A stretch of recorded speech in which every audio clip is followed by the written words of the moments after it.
Chapter 290. Hearing Xie Juanping's roguish voice, the woman who just walked out of the hall raised her head. Her gaze was quite calm, and she even revealed a slight smile. "Hello, Head Xie."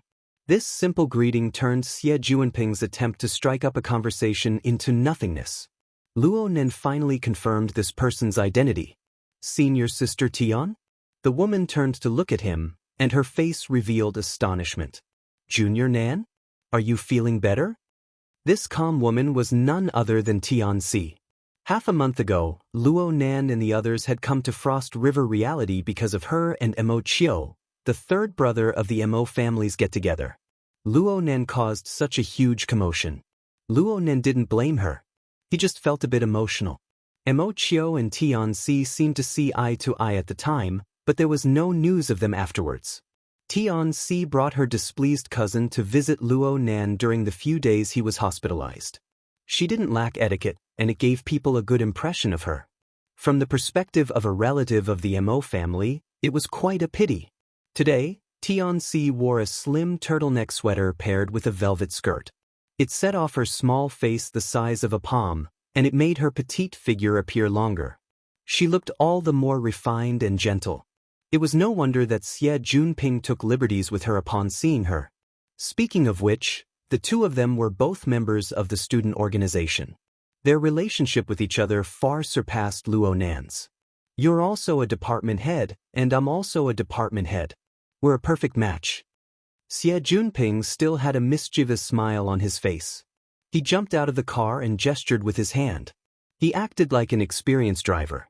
"I've been wanting to lead Minister Tian's horse for a long time. Give me a chance today. Don't refuse. I know where you're going. Cloud City Water Village, right? With Minister Tian at the party, the attraction is complete. Don't you think so, Nanster?" Luo Nen also jumped out of the car and glared at him. Xie Juanping was still a bit afraid of him. His neck instinctively shrunk back. Tianxi smiled faintly. "I'm just going to make up the numbers. Don't overestimate me, Master Xie." "Oh right, Junior Nan, I heard from Tianxi that quite a few people have mentioned you in the past few days. Your name is getting bigger and bigger." She was all smiles from beginning to end. It was as if she was chatting about family matters, but the meaning behind it was a bit subtle. Luo Nan and Xie Juanping were both stupefied. Shui Lei just so happened to rush out at this time. He saw the three chatting and his footsteps slowed down. On the night of Frost River Reality, Tianxi and Shui Lei did not meet face to face. However, when she saw this situation, she knew that they were together. She immediately took half a step back. "Young Master Xie, Junior Brother Luo, you two go first. I already have a date. I'm going with someone." "No way." Xie Juanping was truly immersed in his role. He even forgot Luo Nan's silent warning. His face was like a bolt from the blue. "You have an appointment? As a female companion?" Tianxi thought for a moment, then pursed her lips and smiled. "Yes, a female companion." No matter how unwilling Xie Juanping was, he didn't want to continue pestering her. He could only sigh and bid farewell before driving the sightseeing bus away. When he turned the corner, he glanced back and chuckled. "This person is really powerful." Luo Nan grunted. There was a mature and mellow soul within Tianxi's petite body. Xie Juanping's eyes weren't bad. But this fellow couldn't keep up his airs. He sighed in the blink of an eye. Chen Wei-kan hasn't been able to get his hands on her after so many years at school. I don't know who's the lucky one this time. Luo Nan gave the driver's seat a light kick. "Drive properly." Shui Lei snorted. Chen Wei-kan. The cause of his relationship with Chen Xiaolin being ruined was his attitude toward Chen Wei-kan back at the Limestone Water Village pub. Naturally, he didn't have any good feelings toward the vice president of the student council. Especially 10 minutes later, when the bus drove past the Limestone Water Village pub, Shui Lei returned to his old place and his mood became even worse. Luckily, the location of the party wasn't set there. Cloud City Water Village had plenty of places to arrange similar group activities. In the Pingjiang district, where the height of the buildings was relatively low, Cloud City Water Village, this super large compound building complex, was undoubtedly the most outstanding and the most eye-catching one. The main body of the compound complex was still around 15 kilometers away from Acumen College, but the derivative building area already bordered the campus. With its prosperity, it attracted tens of thousands of students and teachers. They spent their time there, lingering on and forgetting to return. This was the origin of the name Acumen College's large living area. In fact, Cloud City Water Village used the same method to realize the connection with two other famous high schools in the district. And within its enormous structure was Xia City's top business college and private high school. The participants of this party came from the 5 schools covered by Cloud City Water Village. A total of 500 people were gathered. It was already a medium to large-scale party, and it was quite formal. Before arriving at the venue, Luo Nan and the others had to follow the requirements of the party and change their clothes. This is quite troublesome. Also, what the hell is this? Luo Nan shook his white coat, which was clearly a size too big, in the luxurious suite reserved by Tyrant Xie. He had a baffled expression. It's work clothes. If you want to pretend to be a doctor, then pretend to be a doctor. If you want to pretend to be a Frankenstein, then pretend to be a Frankenstein. Oh, I even prepared sterile gloves. Do you want to wear them? Xie Junping waved the gloves in front of Luo Nan's eyes. He was grinning from ear to ear. Luo Nan slapped the gloves away in a bad mood and asked, "What kind of party is this? Why is it so fancy?" "I sent you the electronic invitation. Didn't you see it?" Luo Nan was speechless. He had been pouring his heart and soul into cultivating in the eye's orifice during this period of time.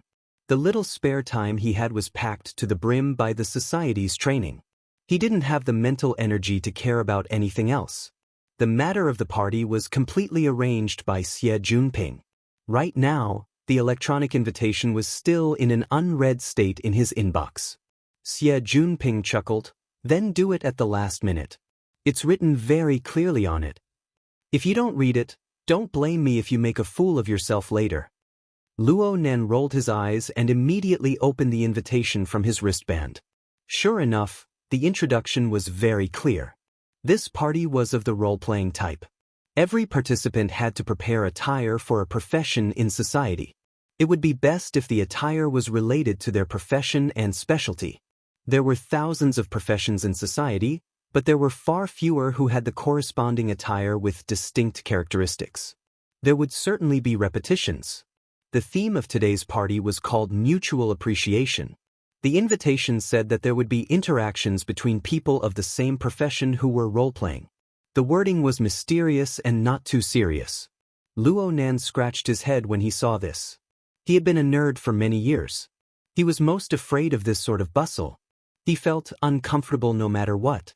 Also, what kind of vile hobby did Xie Junping have?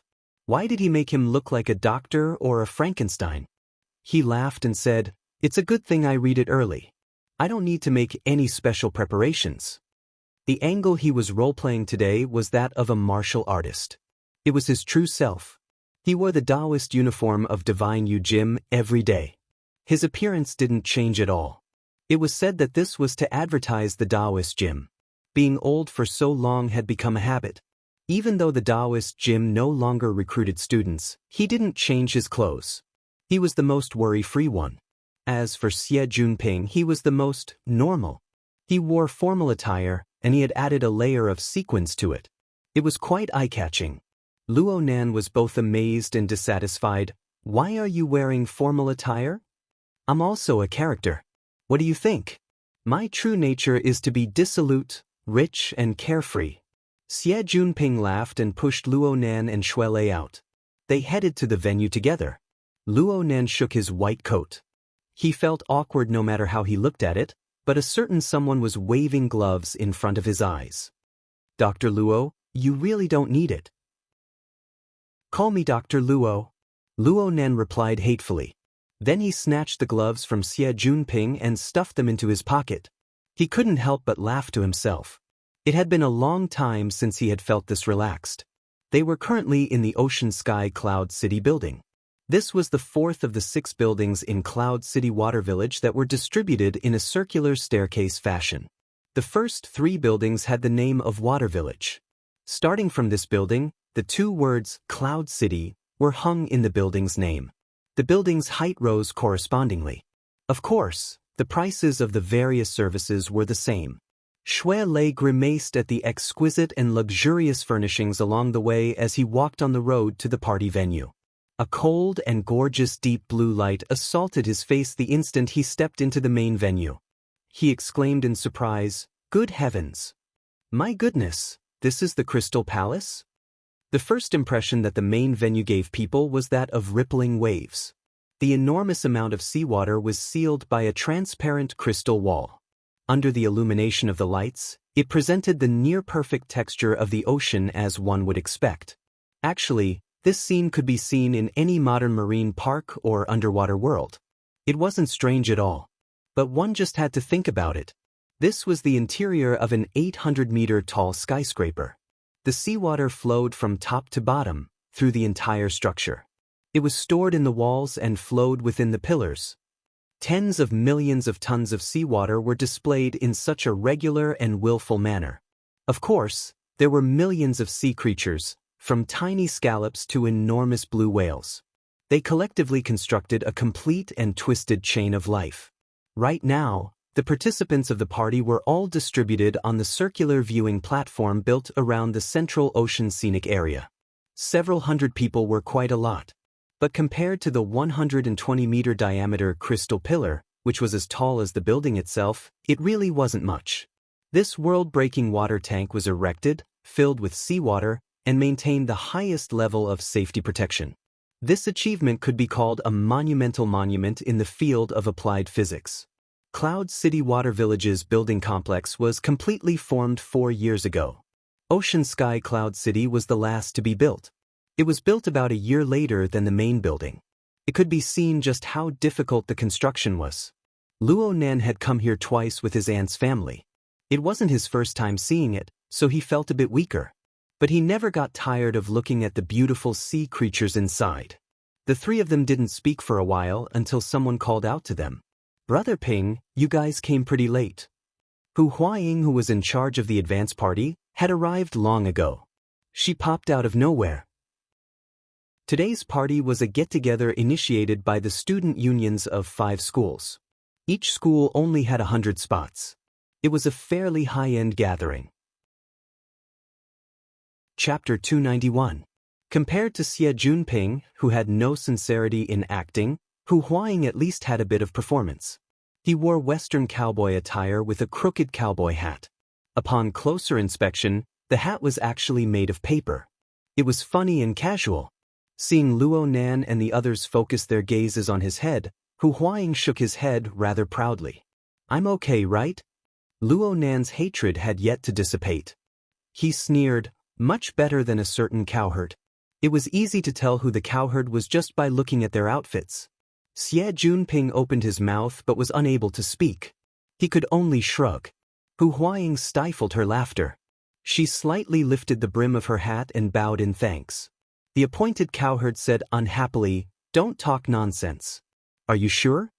Hu Huaying answered, "The blood peony will definitely participate." "What occupation? What about attire?" "Who knows? Just look at her height. She's a 185-centimeter beauty. Wouldn't she stand out like a crane in a flock of chickens?" The 2 members of the student council discussed the details. Shui Lei turned to ask the more trustworthy person, "Nanster?" Luo Nan shook his head slightly. His face faced the central crystal pillar. He was a bit lost in thought. Luo Nan was an expert among experts when it came to finding people. He slightly released his mental senses and swept across the 3 levels of the platform. However, he didn't find the person described by Hu Huaying. Instead, there was a clear feeling of obstruction when his soul strength cut through the crystal pillar. He changed frequency 6 or 7 times in a row before finding the right method to send the psychic waves into the sealed seawater. Aside from this, there were no abnormalities. Luo Nan first cursed himself for being stupid. It was impossible for the blood peony to be hidden in the seawater. Why did he do such a meaningless thing? But his thoughts moved again and he suddenly realized something. This crystal wall could actually isolate a considerable portion of the psychic wave transmission. The material? No, there were traces of mutual interference between the mental and material planes. It was more like a blessing. A blessing? Luo Nan raised his head and looked up. He couldn't see the top of the crystal pillar. He looked down and couldn't see the bottom either. A blessing with this volume? His chain of logic collapsed just like that.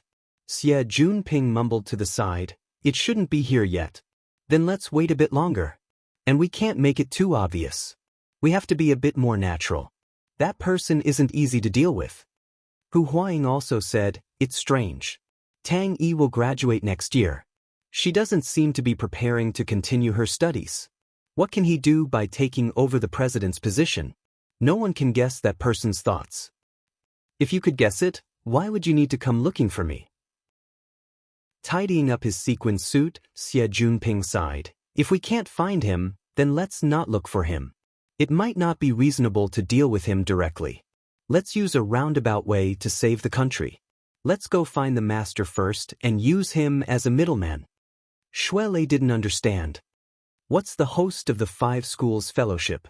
Somebody has to provide the space. In Ocean Sky Cloud City, the Yao family is a major shareholder. Their family's 4th young master, Yao Feng, is in Cloud City's business school. Today, he booked the entire 3rd level of the platform. Xie Junping explained a few words, then grinned and said, "The Yao family used to be on the road, and they also traveled by sea. Their hands are quite unscrupulous, but Yao Feng is a good person. What's even better is that his family seems to be related to Tang Yi." "You have a stake in it, right?" Hu Huaying corrected. There's even a rumor that he's a mistress of his grandfather. Anyway, he has a bit of a friendship with him." Xie Junping's voice lowered a bit. It was more or less taboo. He immediately shifted his gaze to a different angle. "I say that the key lies with Leicester this time." Shuelei blinked his eyes and pointed at his own nose. "That's you." Xie Junping reached out and wrapped his arm around Shuelei's thick shoulders. He gave Shuelei face to face and said, "Yao Feng is a very fanatical fighter. Of course he has high standards but low ability. But when we talk about some professional stuff, the results will certainly be quite good." Hu Huaying added, "Tang Yi is a fighter herself. Many people say this." Xie Junping made the decision. "So today we'll start with martial arts. Leicester, we're relying on you." "This is fine. How about we stop talking about it?" Shuelei was far more cheerful than Luo Nan, but the 2 brothers were more or less the same when it came to dealing with people. Shuelei thought of the burden on his shoulders and felt a bit apprehensive for a time. Xie Junping never expected that this big and tall brother would actually want to run away at the last minute. He was exasperated at Shuelei's failure to meet his expectations. "What the hell are you nervous about? This is a social party. It's actually very simple on the student level. It's nothing more than finding an excuse to relax.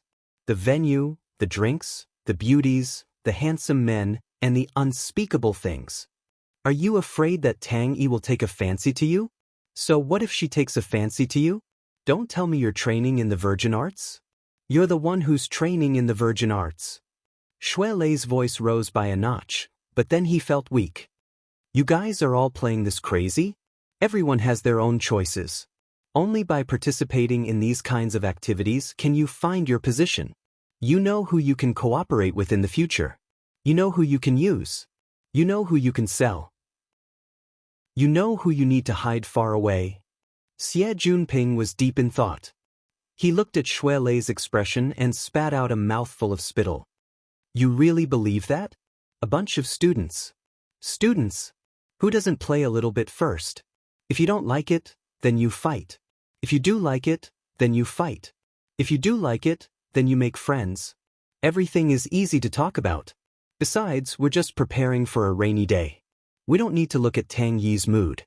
We're just giving her face. Let's go." Xie Junping dragged Shuelei along as the group walked in circles around the viewing platform. After a few turns, they arrived at a semi-open bar in the corner. There was a circle of sofas here. There were no lights. Only a faint blue glow spilled out from the world's #1 cylindrical water tank. 7 people sat on the sofa. 4 men and 3 women. "I found the main character." Xie Junping spoke in a low voice. Then he strode forward to the outside of the circular sofa. He slapped the back of the sofa, scaring the person closest to him. When he turned his head to look, he laughed and cursed. This was how they got into a conversation. Luo Nan naturally used his mental senses to distinguish them due to the dusky lighting and the fact that he was cultivating in the eye's orifice. Soon, he felt that aside from Yao Feng, who was talking to Xie Junping, the three men in the group of 6 were quite eye-catching. 2 of them were relatively young. They were around 20 years old. There was another person who was a bit older. He was around 30 years old. This age was already beyond the norm for this party. Xie Junping began to introduce them. Oh, they're all best buddies who came together to play. Shuelei, a young martial artist. He's first-rate. You know Frost River Reality, right? That place on Fudong Main Street. Leister was one of the last people to withdraw. Luo Nan, one of the last people to withdraw.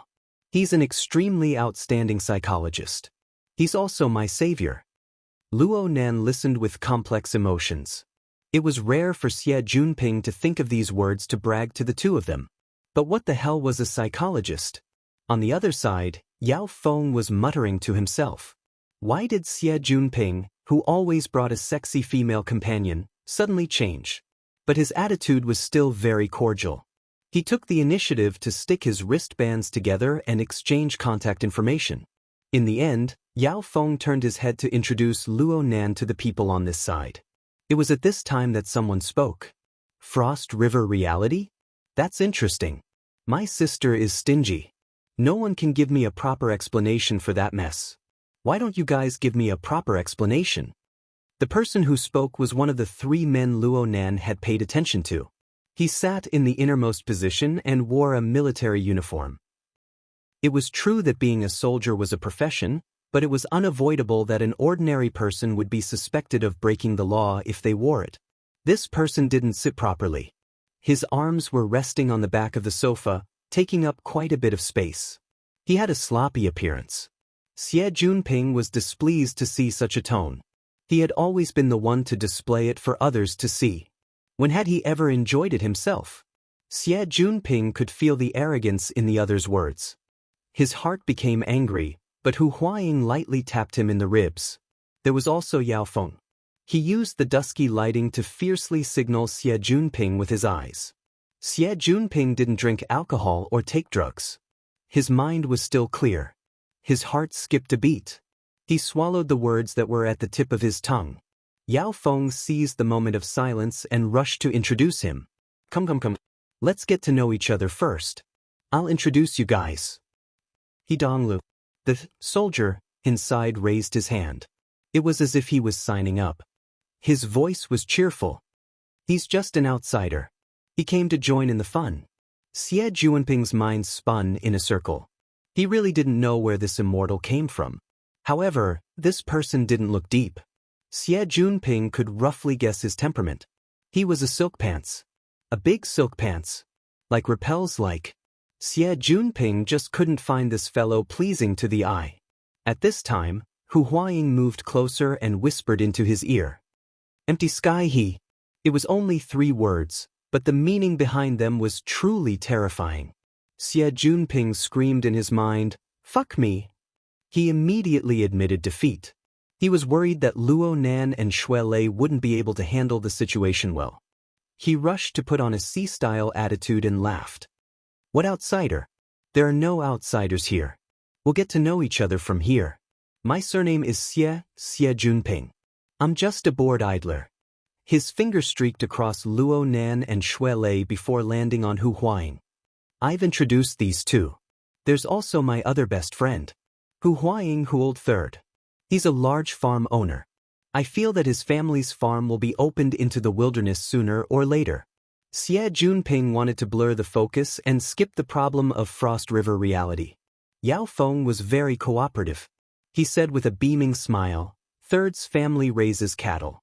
My family raises fish. We're all friends of the older generation." Hu Huaying raised her paper hat in greeting.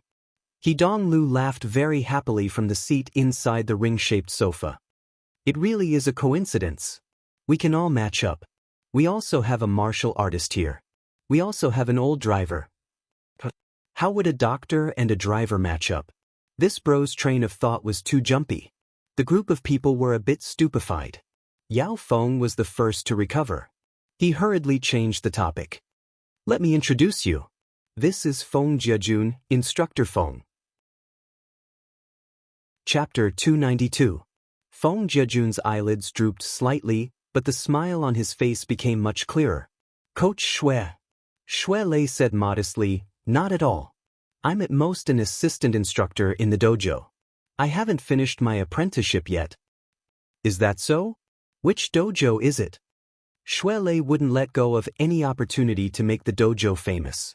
He immediately enunciated clearly, River Wu District, Divine Yu Dojo. The dojo master's family is surnamed Xiu? Feng Jiejun grinned, revealing a mouthful of white teeth. I've heard a lot about you. Shui Lei was startled and then delighted. Coach Feng, you know our dojo master? Of course I know him. He's a divine fish after all. He's famous. The word fish was especially long. No matter how straightforward Shui Lei was, he still felt something was wrong. He looked again at Feng Jiejun, who was smiling and extending his hand. We should also get to know each other. In the martial arts circle, shaking hands wasn't a good thing. Want to shake hands? Shui Lei hesitated slightly, but seeing the other party's resolute attitude, he curled his lips and also extended his hand. The two shook hands. He then heard Feng Jiejun continue, I've heard of Dojo Master Xiu's great name for a long time. After all, it's rare to see someone who can open a fish dojo in Bashan building for 10 years. It's said that he'll be moving soon. Feng Jiejun wanted to display his relaxed attitude and speak fluently, but at the last moment, he suddenly choked. Shui Lei raised his thick eyebrows. A teeth-numbing screeching sound came from where the two shook hands. Then there was a light explosion, like a slightly deflated balloon being burst. At this moment, Feng Jiejun's palm was like a spirit snake. He withdrew from Shui Lei's 5 fingers, but his body unconsciously leaned back, stiffening for a moment before straightening again. He lowered his head to look at his own palm. His expression darkened, and the corner of his mouth twitched before recovering his smile. Your strength is polished quite well. Enemies meet on a narrow road? Donglu sat up a bit and withdrew his arm from the back of the sofa. His palms banged against his abdomen, and he even rubbed them a couple of times. He had the attitude of watching a good show. What you said wasn't wrong, but was it really good to say it directly? Even Xie Junping had to concede defeat to Donglu's silk pants ability. He thought to himself, if I don't drink and take pills, I'm afraid I won't be able to beat him. Yao Feng felt that he had suffered an unexpected disaster, but he couldn't vent his anger. He could only rack his brains to persuade him. It's common sense to spar in martial arts, but if you come too early, the later programs will be boring. Young master he? You're right. Donglu readily accepted advice. He appeared to be quite easy to talk to, but once he opened his mouth, it was somewhat like his words were made of gold and jade. Feng Jiejun frowned slightly and finally took a step back. However, Shui Lei wouldn't let him off so easily. He glared angrily at Feng Jiejun. Seeing this, Feng Jiejun's eyes darkened. Upon seeing the situation, Donglu laughed. Don't be anxious. Didn't you hear that there will be another program later? When the time comes, I'll give you a share. Sigh, I've been waiting for so long. Old Yao, where's your family's greatest treasure? Yao Feng looked down at his wristband and forced a smile. We're almost there. He gave Xie Junping a meaningful glance as he spoke. Xie Junping understood tacitly and suppressed the unhappiness in his heart. He chuckled. Young master go ahead and play. We'll walk around a bit more. Donglu pointed at him with his hand. Don't forget about the program. Program my ass. Xie Junping cursed in his mind. If he were to talk with Yao Feng for a while longer in this situation, Yao Feng would probably cry. He definitely wouldn't be in the mood to help them hook up with Tang Yi. From this, it could be seen that their primary goal in participating in this party was most likely to fail. He and Hu Huang dragged Luo Nan and Shui Lei away. Shui Lei hadn't said a single word ever since he grabbed Xie Junping's hand. His expression was solemn, and his anger had yet to dissipate. He was pulled a few steps away by Hu Huaying, and then he turned his head to look back. Feng Jiajun didn't respond. It looked like he was on the phone. Luo Nan watched the entire exchange from beginning to end. He completely became a spectator. Whether it was smart or clumsy, the way these second generations dealt with each other was not his domain of expertise. He had no interest whatsoever. Only Feng Jiajun's matter was baffling. It even involved Xiao Shenyu and his Daoguan. Luo Nan had no choice but to worry. His thoughts stirred slightly, and Feng Jiajun's words from a dozen meters away, including the general response from the other side, were all captured by his mental senses and transmitted back to him. Xue Lei's expression was still quite ugly. He found it hard to calm his anger. This Feng fellow is really baffling. Did our Daoguan provoke him? Is Bashan Manor a hindrance to him? Luo Nan responded casually as he monitored the situation over there. It's hard to say. Huh? You're saying? Xue Lei wasn't stupid. Once he confirmed the key elements, he followed the vines to the melon. He soon pulled out a chain of clues. The meaning behind this Feng fellow's words is that he's jealous that our Daoguan is at Bashan building. The Thunder Falcon Dojo is a big business. It wouldn't go so far as to... could it be that he lost a bet back then and wants to get back at us? That's about it. Luo Nen remembered Xue Lei mentioning something.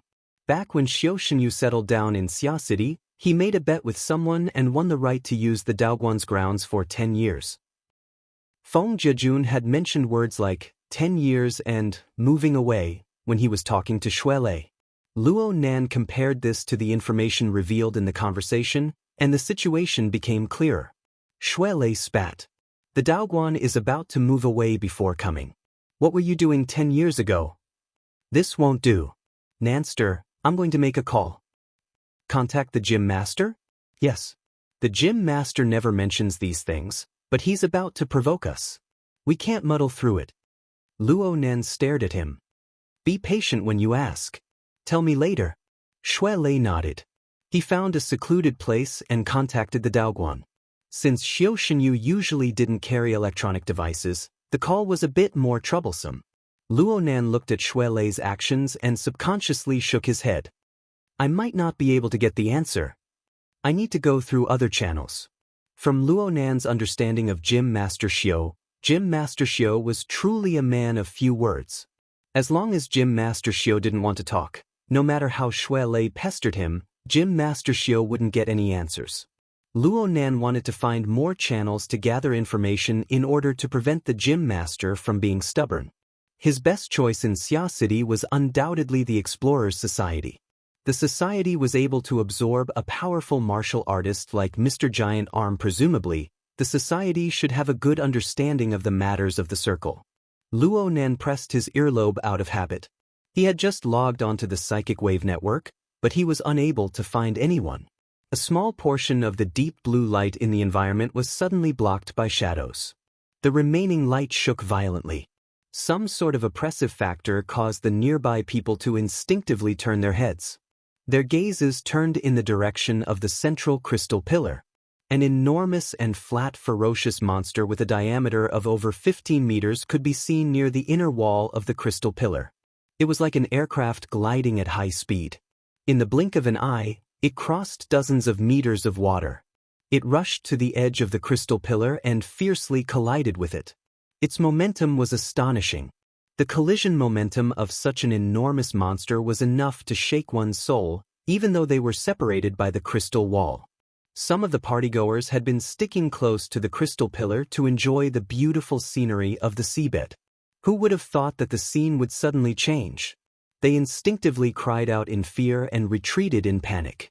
There were even some unlucky souls who tripped and fell on their butts, making a fool of themselves. The monster, which looked more like a bat than a fish, suddenly rose up when it saw that it was about to collide head-on. Its deathly pale belly practically stuck to the inner wall of the crystal pillar as it climbed up at high speed. It displayed its astonishing wingspan in the most direct way possible, as well as the rows of malevolent mouthparts on both sides of its belly. Oh, and of course, one couldn't forget its slender tail that was 10 meters long. The tail was densely covered in blue and black scales.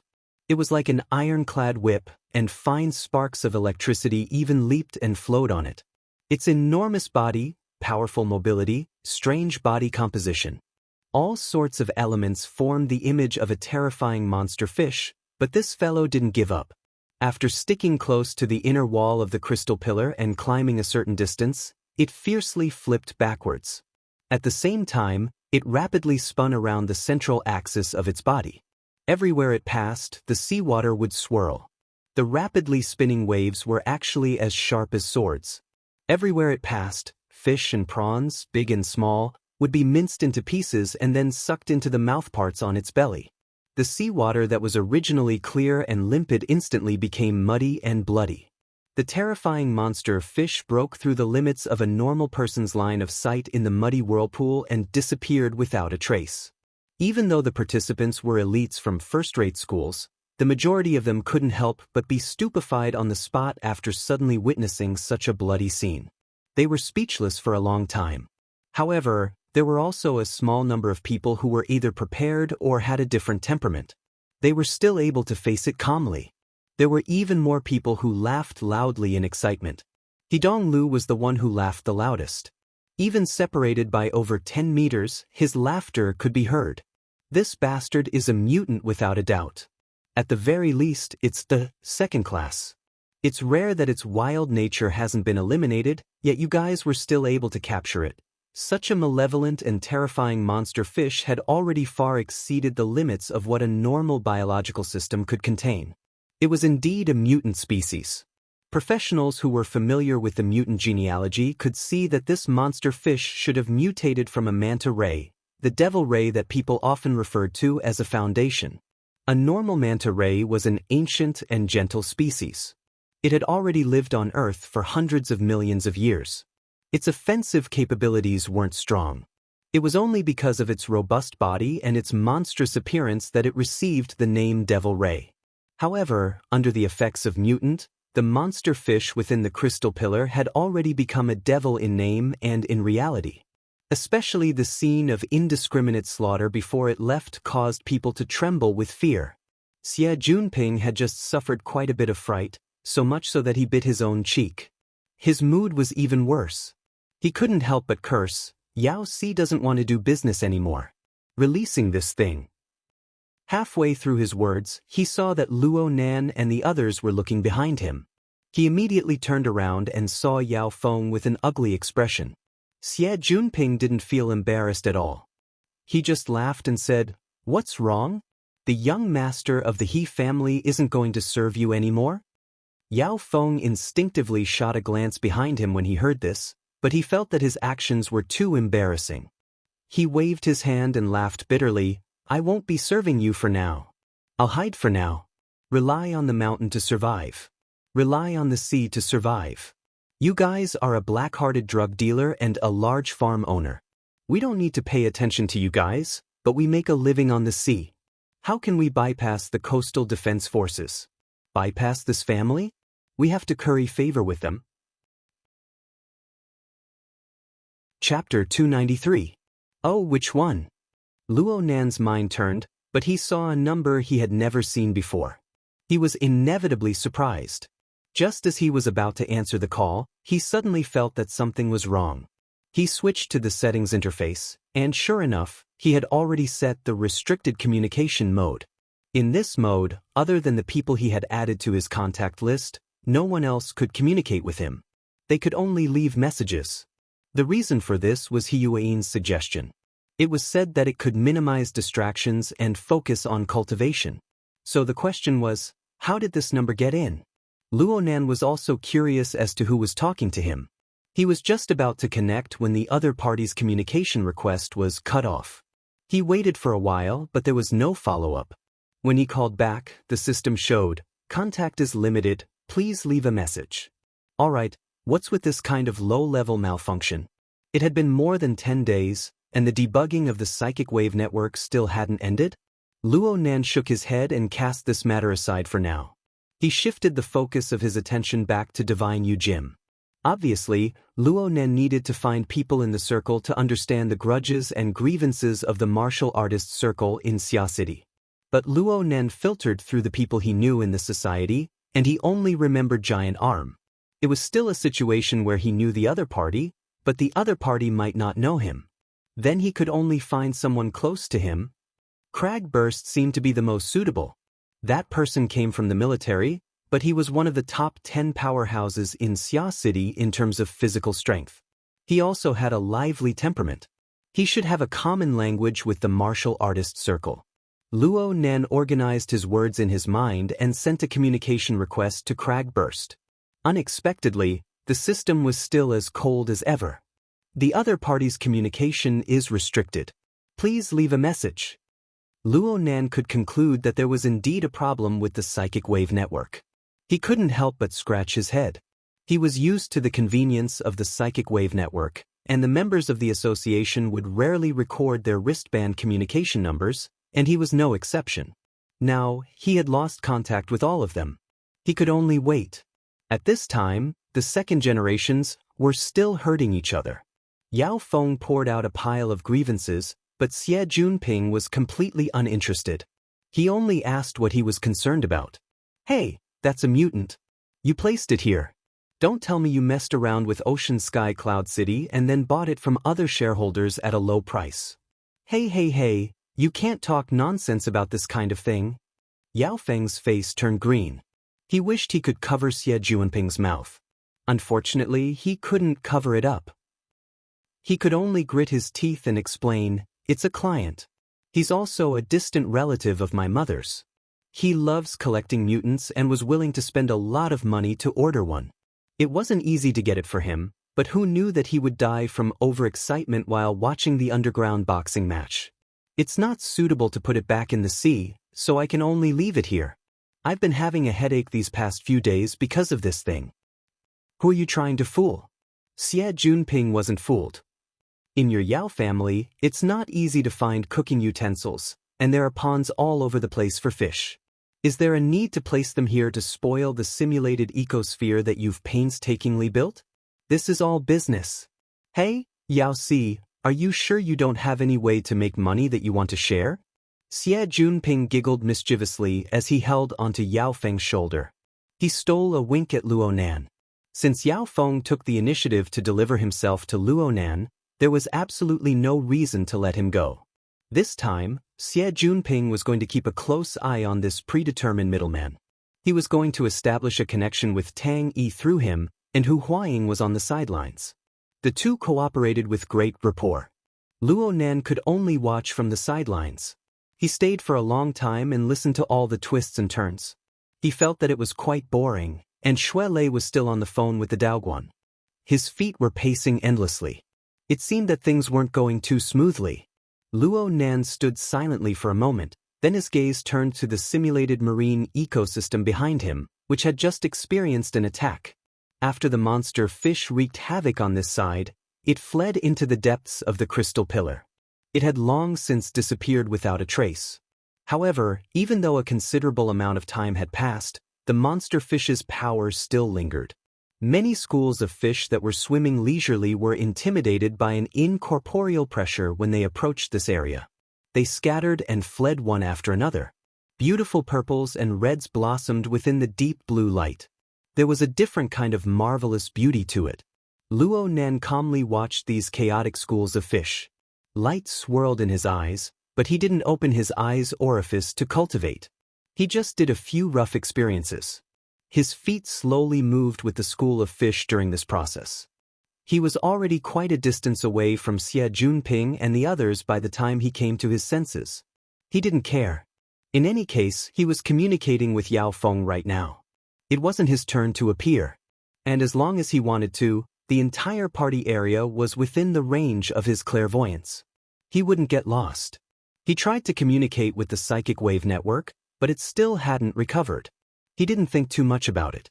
He strolled forward along the viewing platform, stopping every now and then. His eyes observed the school of fish, and his mental senses went in and out. 2 different domains, 2 different modes.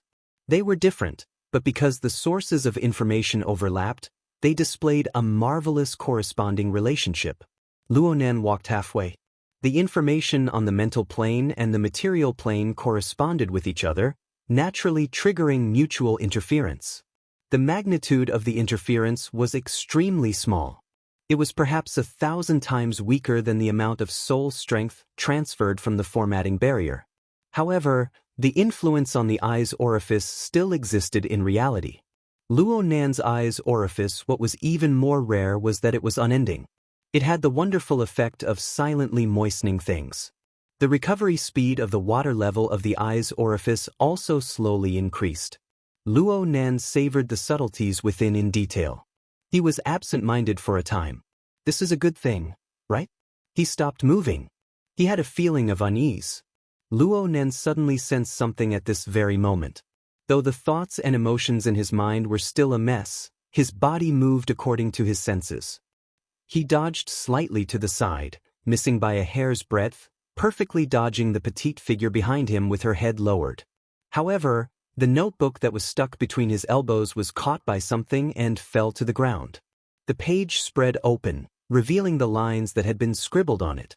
Only a rough outline could be seen. "Oh, I'm sorry." The girl who had nearly caused a rear-end accident apologized. She combed her long hair and bent over to pick up the notebook that had fallen to the ground.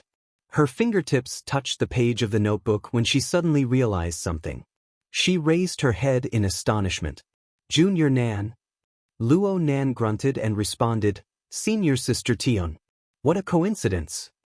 The person who brushed shoulders with Luo Nan was none other than Tion Si. She smiled as she picked up the notebook and handed it back to Luo Nan. "It's not exactly a coincidence. You'll always see it if you participate in this party." "Are you pretending to be a doctor?" Tion Si tilted her head slightly and sized up Luo Nan's attire. This caused the tablet she was carrying on her shoulder to sway slightly. Luo Nan gave her a glance and laughed. "Senior Sister is pretending to be a painter." He had studied for a period of time in a professional art foundational class when he was learning to sketch. He was no stranger to the attire of a professional. Tion Si was also very clever. She was still wearing the same attire she wore on campus. She just had an additional drawing clip, but she displayed a refined and gentle temperament. It was sublimated when contrasted with the tool. No one would be able to say that she was a female artist who had gone out to collect art. However, the drawing clip was most likely the thing that had just hung on the notebook. Tion Si replied with a smile, "I've always been in the Design Institute. Although I'm currently focused on industrial design, I did pursue some art in my early years. How is it? Not bad?" "It's a good match."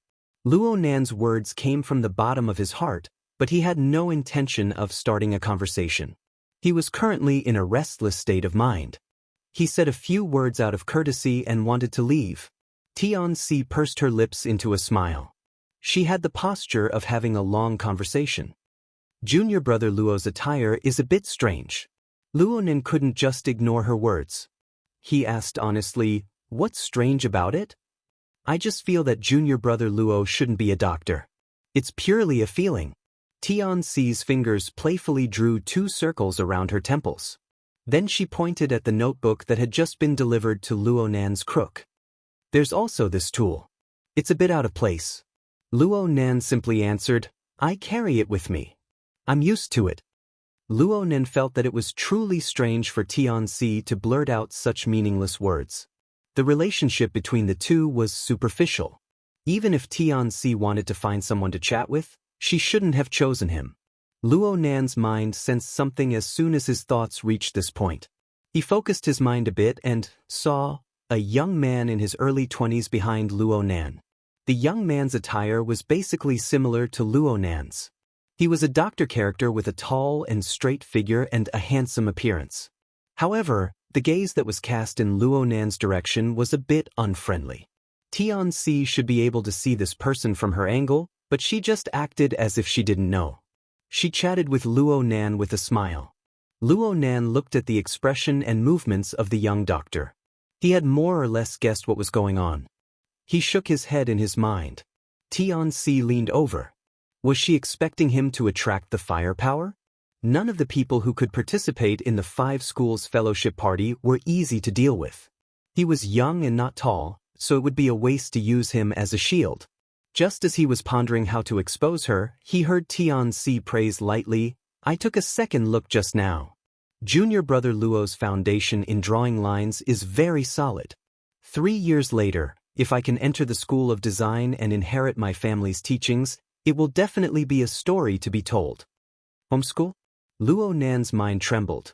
His original thoughts scattered in an instant, leaving behind only chaotic emotions. He didn't know how to respond for a time. Tianxi put her hands together and made an apologetic gesture. "I'm sorry, junior brother Luo. I found it very strange last time at Frost River Reality. You were the only one with a different surname among the group of Mo family youngsters, so I asked Mo Chiu a question. Then I heard Tianxi mention a few things about you that were circulating in their society. I was curious for a moment, so I looked up some information. Only then did I find out that you are the child of Senior Zhongheng and Senior Sister Qingwen." Yes, Luo Nan's parents had indeed studied at the school's School of Design. Tianxi's words about homeschool were completely correct. Tianxi took a step forward, her attitude becoming more intimate. "Actually, I've been looking for an opportunity to thank you for the past few days." Luo Nan's mind was a bit numb. "What?" "Some time ago, I wanted to choose a topic for my graduation project. I also wanted to apply to be Professor Pan Wen's graduate student, but I rejected several topics in a row." Tianxi cast her gaze on Luo Nan's face. She spoke softly, "I really had no choice. Junior brother's matter just so happened to give me inspiration. I used Senior Sister Qingwen's coupling design theory from back in the day to do a new research topic." Chapter 294. Luo Nan's mood was indescribable in a short dozen or so seconds. Tianxi spoke of matters that were closely related to his family, but the information, the names, and the concepts were all so unfamiliar. It was like he was in a dream. He strove to merge into it, but he was always lacking a bit. He could only do his utmost to memorize, afraid of missing a single word. He would completely dissipate when he woke up from the dream. He waited for Tianxi to stop talking, but he still wanted to continue. He subconsciously reached out and touched the protective glass between the viewing platform and the crystal pillar. He used the ice-cold sensation to make his mind a bit clearer, and he confirmed that Tianxi's words just now were not forgotten in the slightest. Perhaps his reaction was strange, but Tianxi was a bit puzzled. "Junior Nan?" Luo Nan really wanted to tell her, "Tell me a bit more," but the words changed when they reached his mouth. "They graduated 20 years ago, right? Senior Sister Tian actually knows about them?" Tianxi's eyelids drooped slightly, and she revealed a gentle smile. "After all, many years have passed. It would be a lie to say that I have a deep impression of them. But as long as I look up some information, many things will appear before my eyes. However, I've heard that when it comes to architectural philosophy and aesthetics, some old professors will always use gear as an example. Senior Sister Qingwen's name has always resounded." Luo Nan forced a smile. "Is that so? In comparison, I admire Senior Zhongheng more.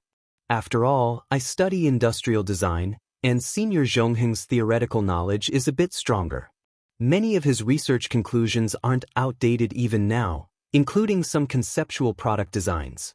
They can be used at any time, saving me quite a bit of effort." Tianxi had clearly studied the information diligently. She spoke without thinking, and there was evidence to support her words. But what made Luo Nan feel awkward was that the more she spoke like this, the more confused he became. He didn't even know how to respond. His hesitation caused a gap to appear in the atmosphere of a coherent conversation. This gave a certain person an opportunity. The young doctor who had been observing from the back all this time walked over with quick steps.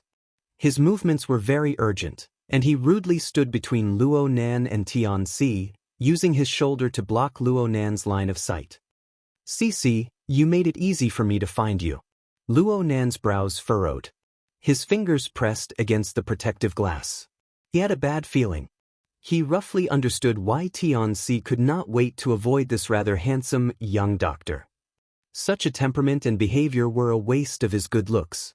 Even the elites of the 5 schools were so unreliable? Luo Nan's mood turned very bad. He didn't want to get involved in this melodramatic matter, but the vast majority of what Tianxi had said was what he urgently wanted to hear, what he wanted to memorize. Tianxi had said that she had looked up a lot of relevant information for her graduation project. How could it be only this little? There must be a lot more in her stomach, but after the rush, it wouldn't be easy to fill it up. Luo Nan stared ahead at the spine wrapped in a white coat. He took a deep breath, but he was unable to suppress his fidgety mood. President Zhu.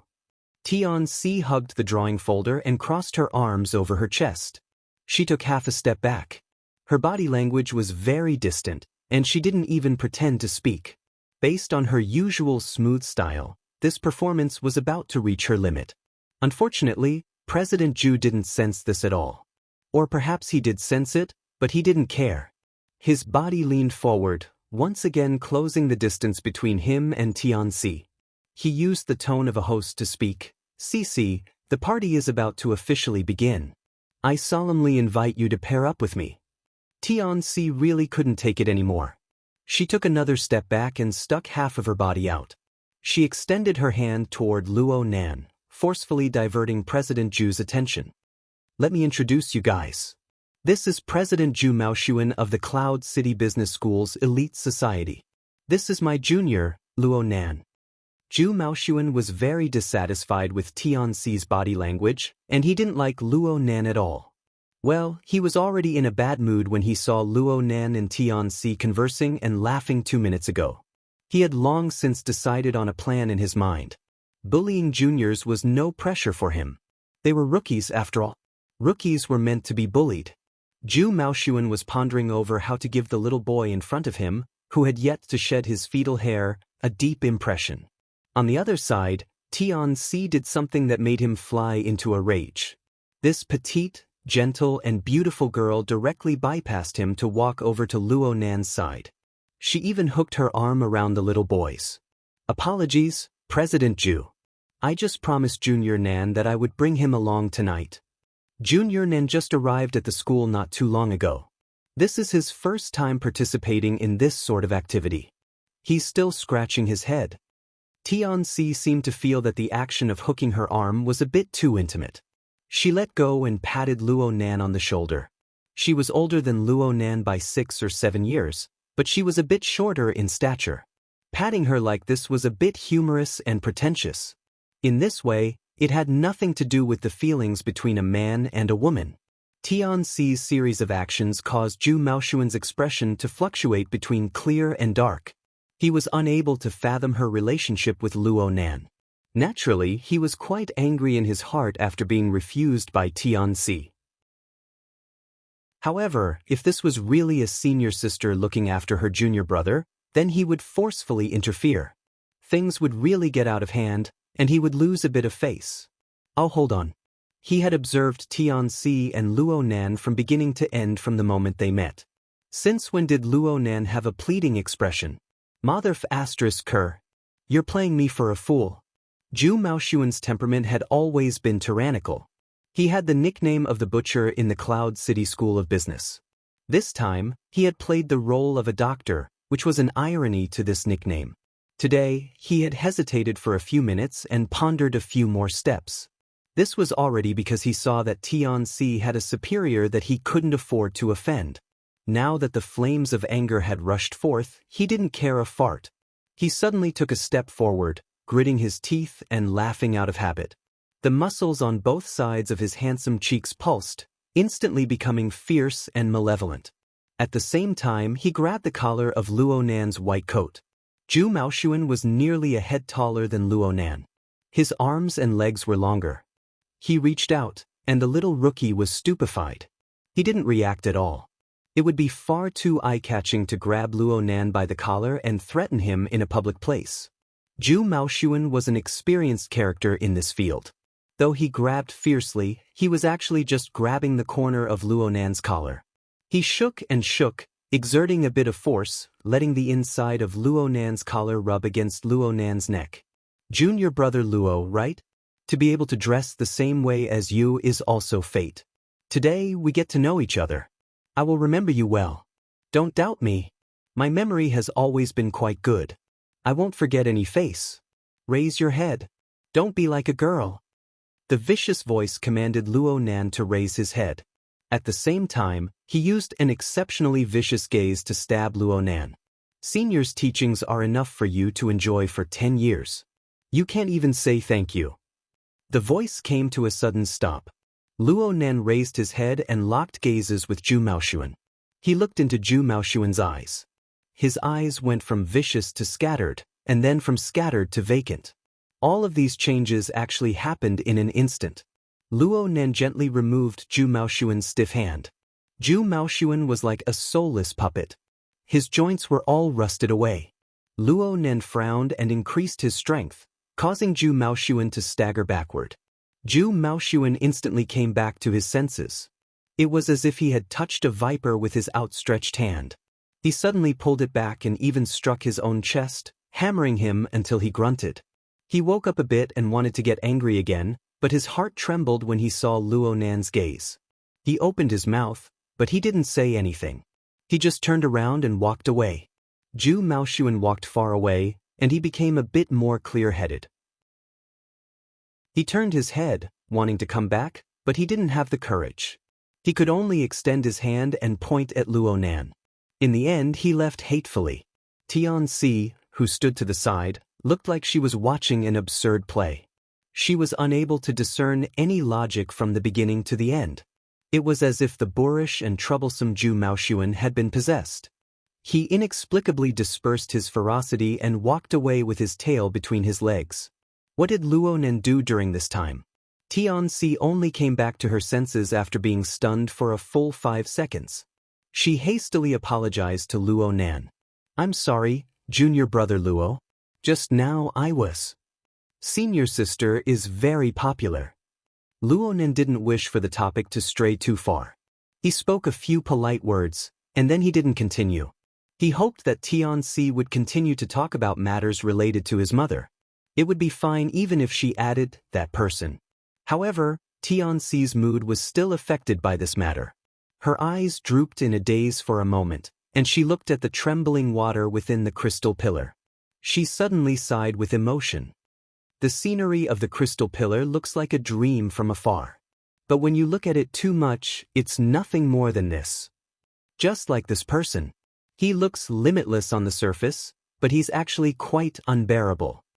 Luo Nan didn't respond. He didn't hear the information he wanted to hear. He wasn't interested in Tianxi's situation or her state of mind.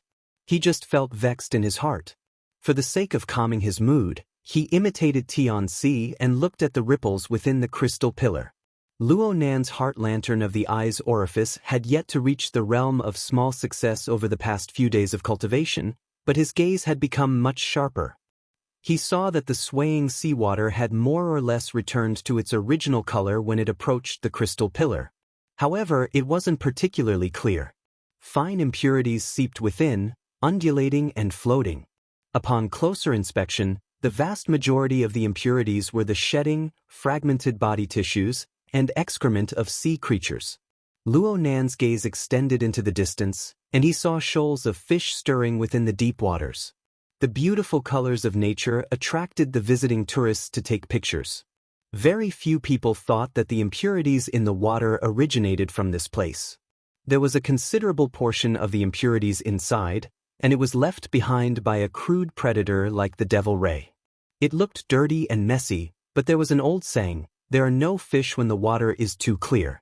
There were also microorganisms, algae, and small fish and shrimp that surrounded the impurities in the marine ecosphere. These links formed one after another, connecting head to tail. They formed a tight and indispensable chain. If a link was missing and there was no competent human intervention, the consequences would never be too good. Luo Nan sighed when he thought of this. He faintly felt that this was quite similar to the difficult problem he was facing in his cultivation. However, his brain had long since been divided into two halves when he delved deeper into it. He was unable to think of anything, and his mood became even worse. He didn't want to beat around the bush in his vexation. He was prepared to go straight to the point and ask this senior sister to tell him everything she knew. Tian-Si found a new connection point amidst her sorrow at this time. She suddenly turned her face around, and her delicate and charming face recovered its usual smile. Chapter 295. Tian-Si pointed at the crystal pillar in front of her. She slowly said, "The core design concept of Ocean Sky Cloud City is to facilitate the close integration of the ocean system and the building system. Dynamics, data, ecology, and other elements are effectively connected. This is also an important part of Senior Sister Qingwen's coupling design." Luo Nan's gaze cut across the crystal pillar and the complex structure of the building. He used his mental senses to observe more specifically, but the more he did so, the more confused he became. He didn't know what to say next. The question he wanted to ask the most right now was, what is coupling design? Tian-Si didn't understand Luo Nan's current predicament. Her smile grew more natural and intimate after she spoke. She clasped her hands together and made a praying gesture. "Junior brother Luo, may I be so bold as to ask if your family has any information left behind by the two seniors? I want to make a copy for reference. Of course, I will pay great attention to intellectual property." Luo Nan gaped. At this very moment, a bit of face was not worth mentioning in the face of his intense thirst.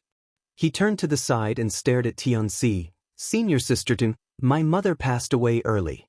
She separated from my father a long time ago.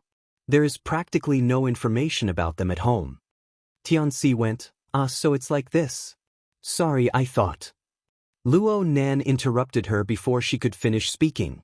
He spoke urgently and urgently. "Senior sister, can you give me a copy of the information you collected? I really need it. I really do." Tian-Si suddenly understood what Zhu Maoxuan was feeling when she was enveloped by Luo Nan's gaze. Luo Nan's eyes were a mess of color under the deep blue light, but there was an indescribable pressure that penetrated her. It was as if a layer of raging flames had burned through her eyes and heart.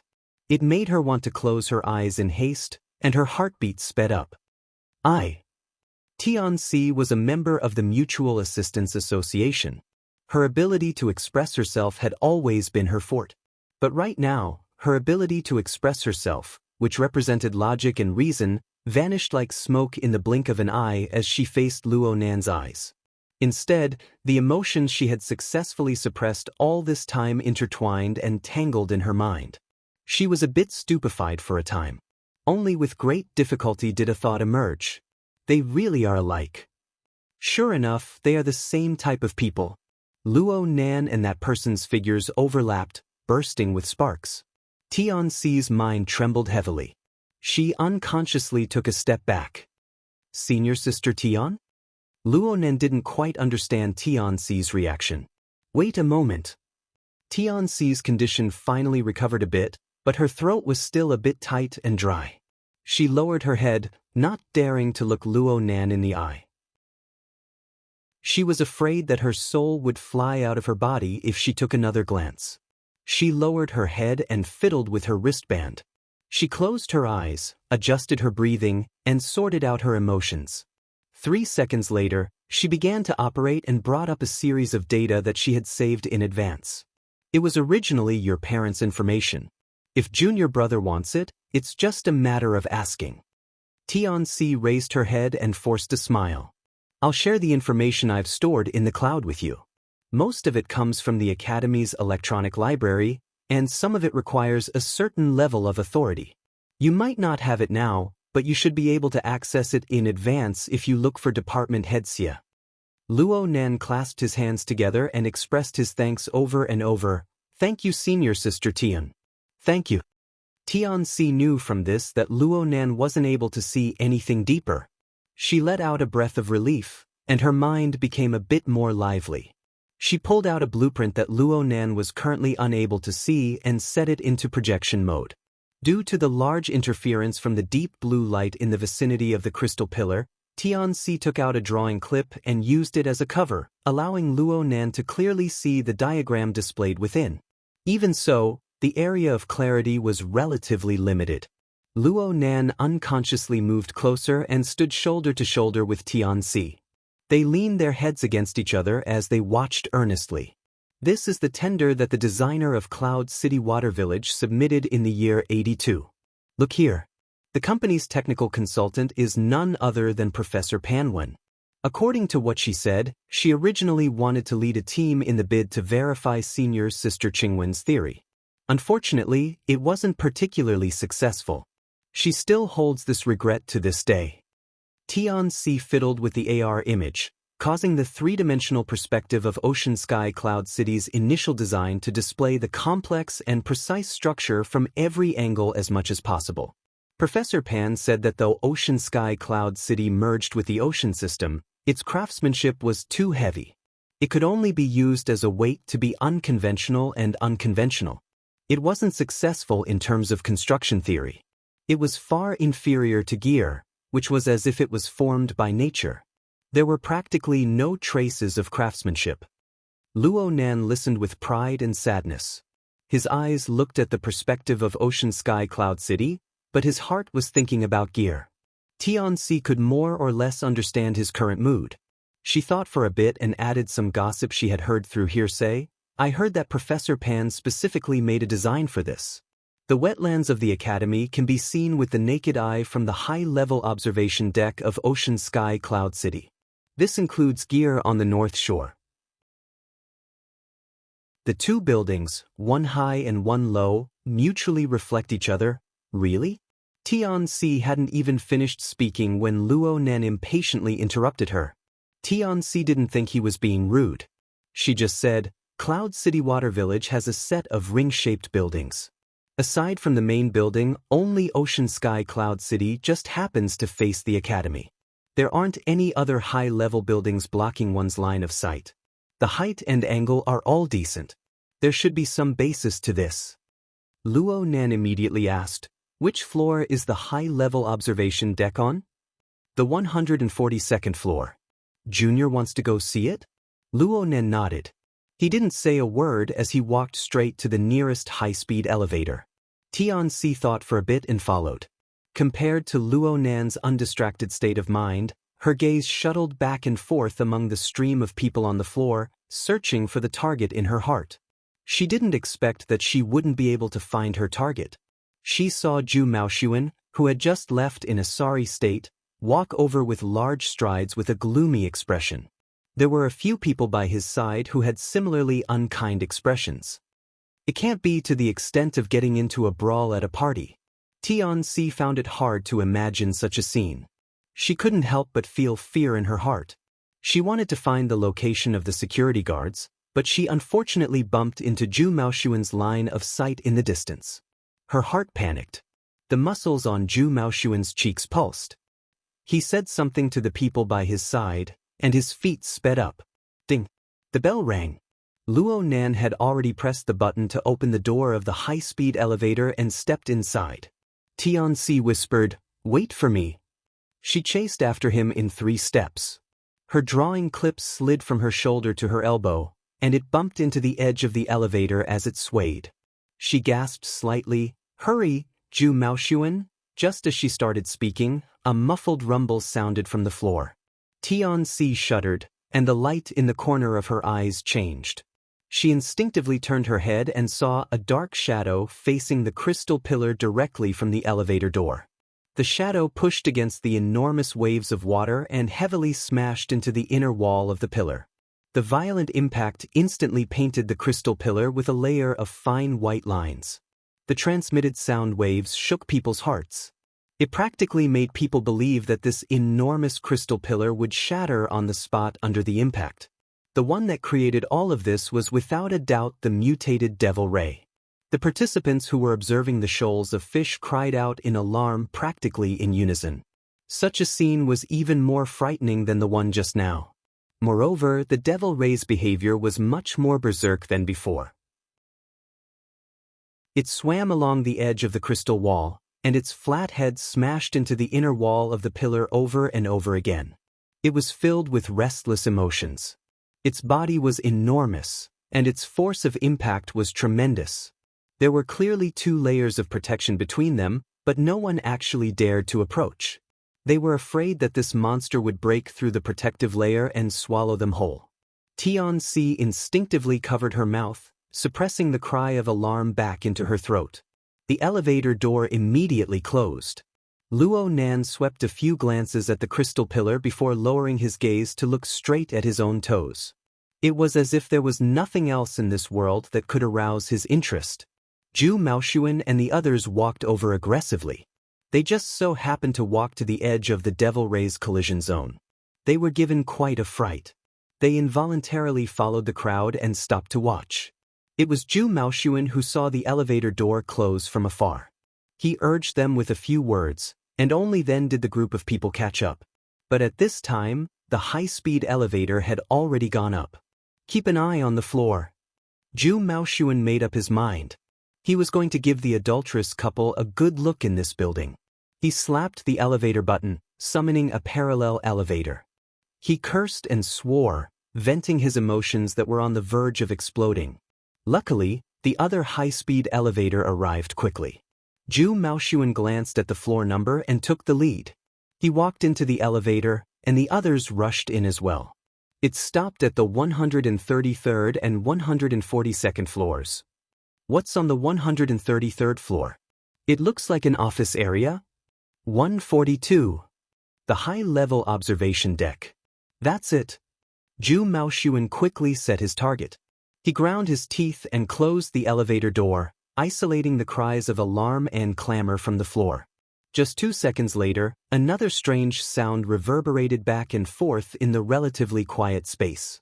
It flooded into their ears. Kacha-kacha, kacha-kacha. The rhythm was monotonous, and there was no change whatsoever. It was as if someone was fiddling with an old-fashioned pair of scissors back and forth. It didn't stop, and it made one's heart fidgety. Who set this ringtone? This was the first thing Zhu Maoshuan thought of. His companions were all stupefied.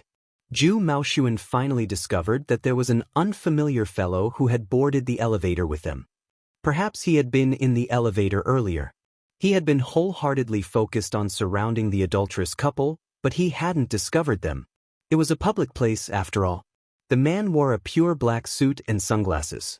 His clothes were ramrod straight, and he looked like a bodyguard or a security agent from a TV program. He would be quite recognizable if he were to be displayed at a party. However, the most eye-catching thing was the necktie worn by the sunglasses man. It was garish, but upon careful inspection, one would see that there were all sorts of beetles engraved on it. Perhaps it was because the necktie was tinted, but under the illumination of the light, a faint metallic luster seeped through it. The beetle's compound eyes flashed with light, brimming with a treacherous and unconventional color. The sunglasses man felt Zhu Maoshuan's gaze, and he slightly tilted his head. His eyes seemed to have shifted over. Zhu Maoshuan foolishly looked over and locked gazes with this eccentric fellow.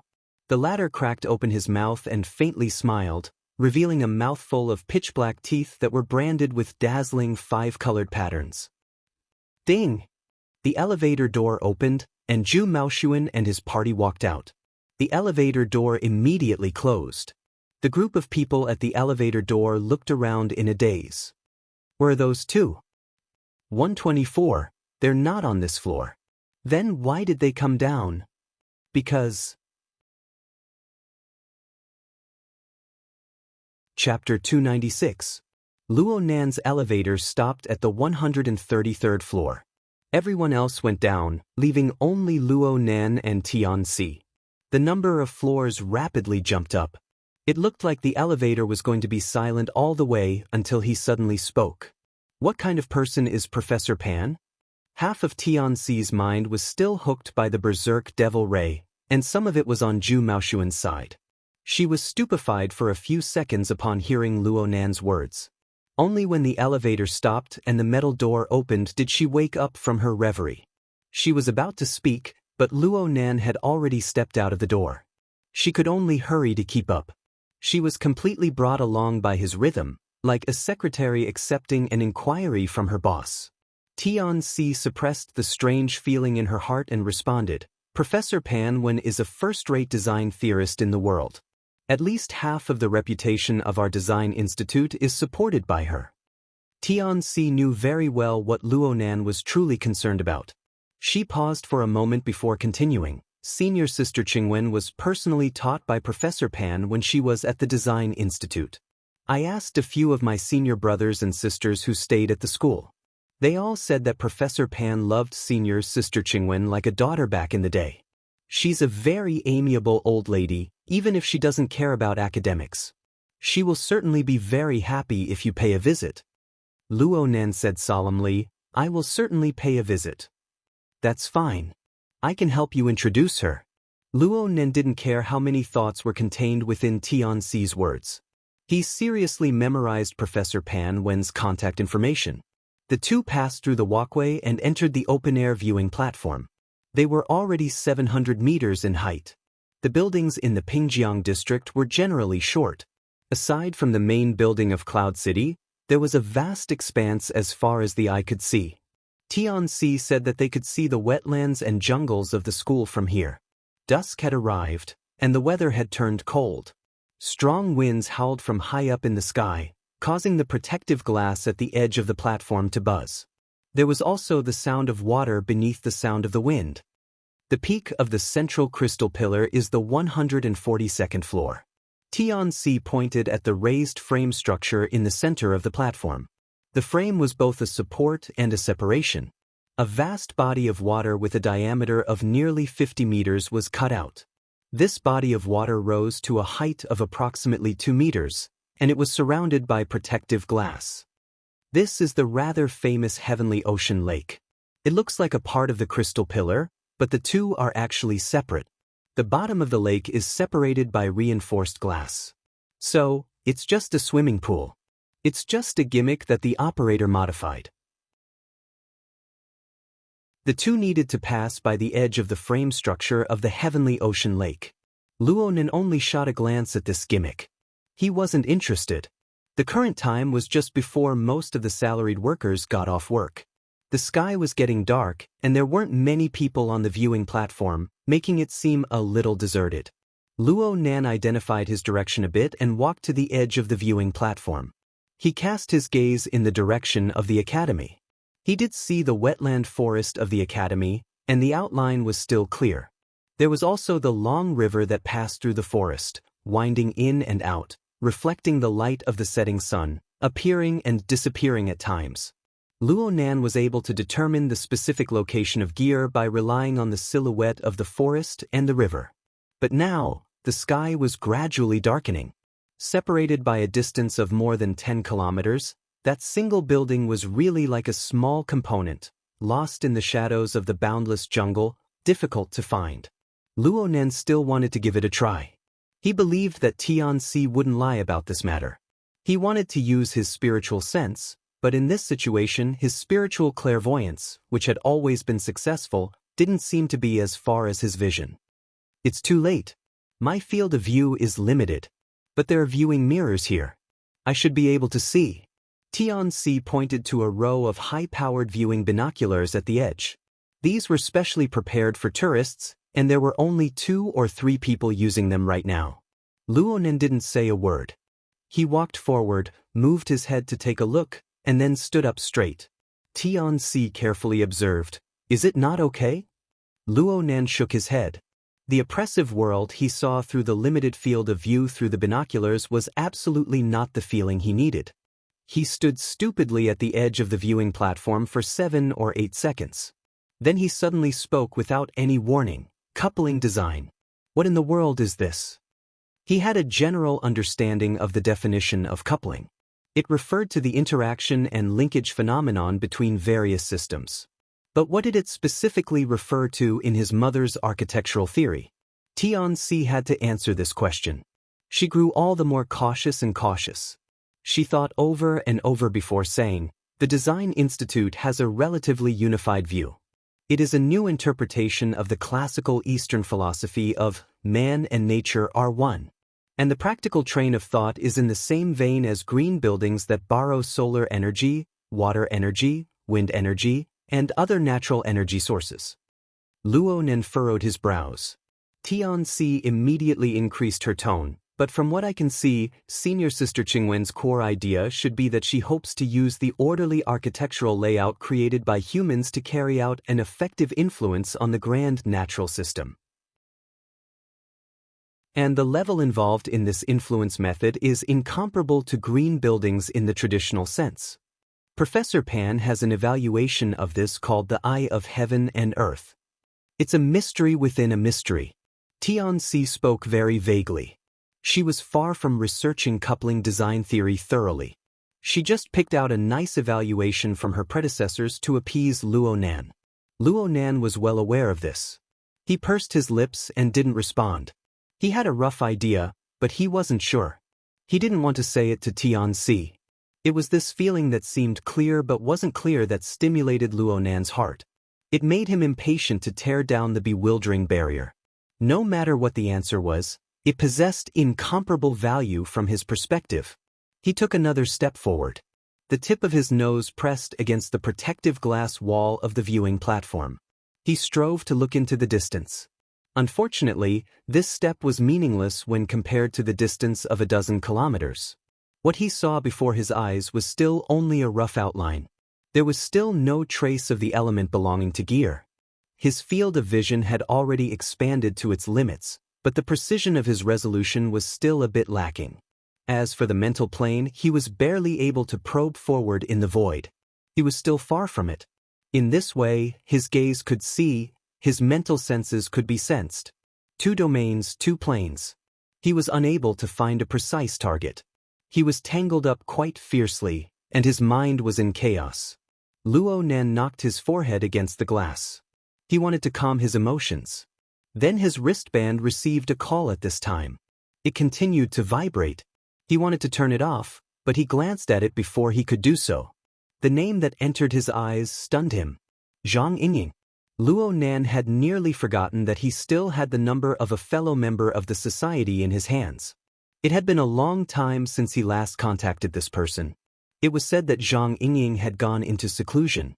She had hopes of advancing her white rainbow to the next level.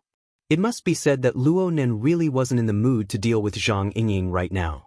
However, Zhang Yingying had specifically changed channels to contact him during the maintenance of the psychic wave network. He feared that something had happened. In the end, he still connected. He was just about to open his mouth to greet her when the other side gave him a barrage of words. "Where are you? Are you at school?" Luo Nan was stupefied for a moment before he responded. "Something the matter? I'm not at school. I'm at Cloud City Water Village." "You're not there? Excellent. Wait a minute. Cloud City Water Village isn't that far away." Zhang Yingying's voice rose in pitch. She immediately asked, "What about Xue Lei? Is Xue Lei with you?" Though the distance was a bit far, it still counted. Luo Nan gave a vague response. Zhang Yingying clearly let out a sigh of relief. "What kind of mode did you set up?" "The secretary asked me for your number, but she couldn't get through. In the end, she even asked me to tell her. When will you let people be a bit less worried?" Luo Nan sweated a bit. He had listened to He Yuan's advice to concentrate on cultivation and had modified the settings of the hexaear. He had also conveniently set the wristband's communication to restricted mode. He only allowed contacts who had already been recorded to enter. He never thought that a problem would crop up. Zhang Yingying grumbled a few words, and her tone deliberately turned serious. "Listen carefully. I'm just passing on the secretary's words." "What's wrong?" "Trouble's coming. I don't know what the investigation team from headquarters heard, or maybe someone misled them. Right now, they are completely convinced that you are a key figure in the Frost River reality incident and that you know a few secrets. They want to dig out information from you and summon you for interrogation." "Interrogation? They want to interrogate me?" Luo Nan's mood was originally very anxious. He couldn't help but laugh when he heard this. What kind of play was this? It's the usual style of headquarters bureaucrats. There's nothing strange about it. Zhang Yingying's words were filled with disdain. She immediately snorted and said, "Of course President Ouyang refuted this unreasonable request. But this group of people won't give up. They used the high-level privileges in their hands to create a malfunction, forcing the psychic wave network to disconnect for maintenance. President Ouyang just let them mess around? Shut up and listen to me. Time difference. Do you understand time difference? You're a rookie who hasn't even passed basic training. You probably won't even know what's going on when you encounter those guys who are proficient in torture and interrogation. Then you'll pour out everything in your belly. Luo Nan asked curiously, hold on. You're saying that they've already come to find me? At school? Nonsense. Otherwise, why would we have called you in such a hurry? Right now headquarters has already sent people out. There might be reinforcements here in Xia City as well. For this group of people, as long as they don't take your little life, then even if their methods are too extreme and produce some minor repercussions, President Ouyang and our boss won't be able to kill them. Naturally, they'll be unscrupulous. Zhang Yingying spoke faster and faster. On the contrary, as long as you're under the protection of the branch, they won't dare to act forcefully in order to avoid things getting out of hand. Right now the psychic wave network is disconnected, and the branch is in a complete mess. We don't know who can rush over to help you first. Luckily Xue Lei is here. That fellow's abilities are worth trusting. How about this? Find a place with a lot of people and stay with Xue Lei. Don't move. It doesn't matter who is looking for you. As long as the secretary doesn't personally confirm it, you absolutely won't go with them. If they really want to play forcefully, then let Xue Lei deal a killing blow. You'll be fine after holding on for half an hour at most. What about Xue Lei? Let him respond. I'll make some arrangements. He's on the phone over there. Lunan.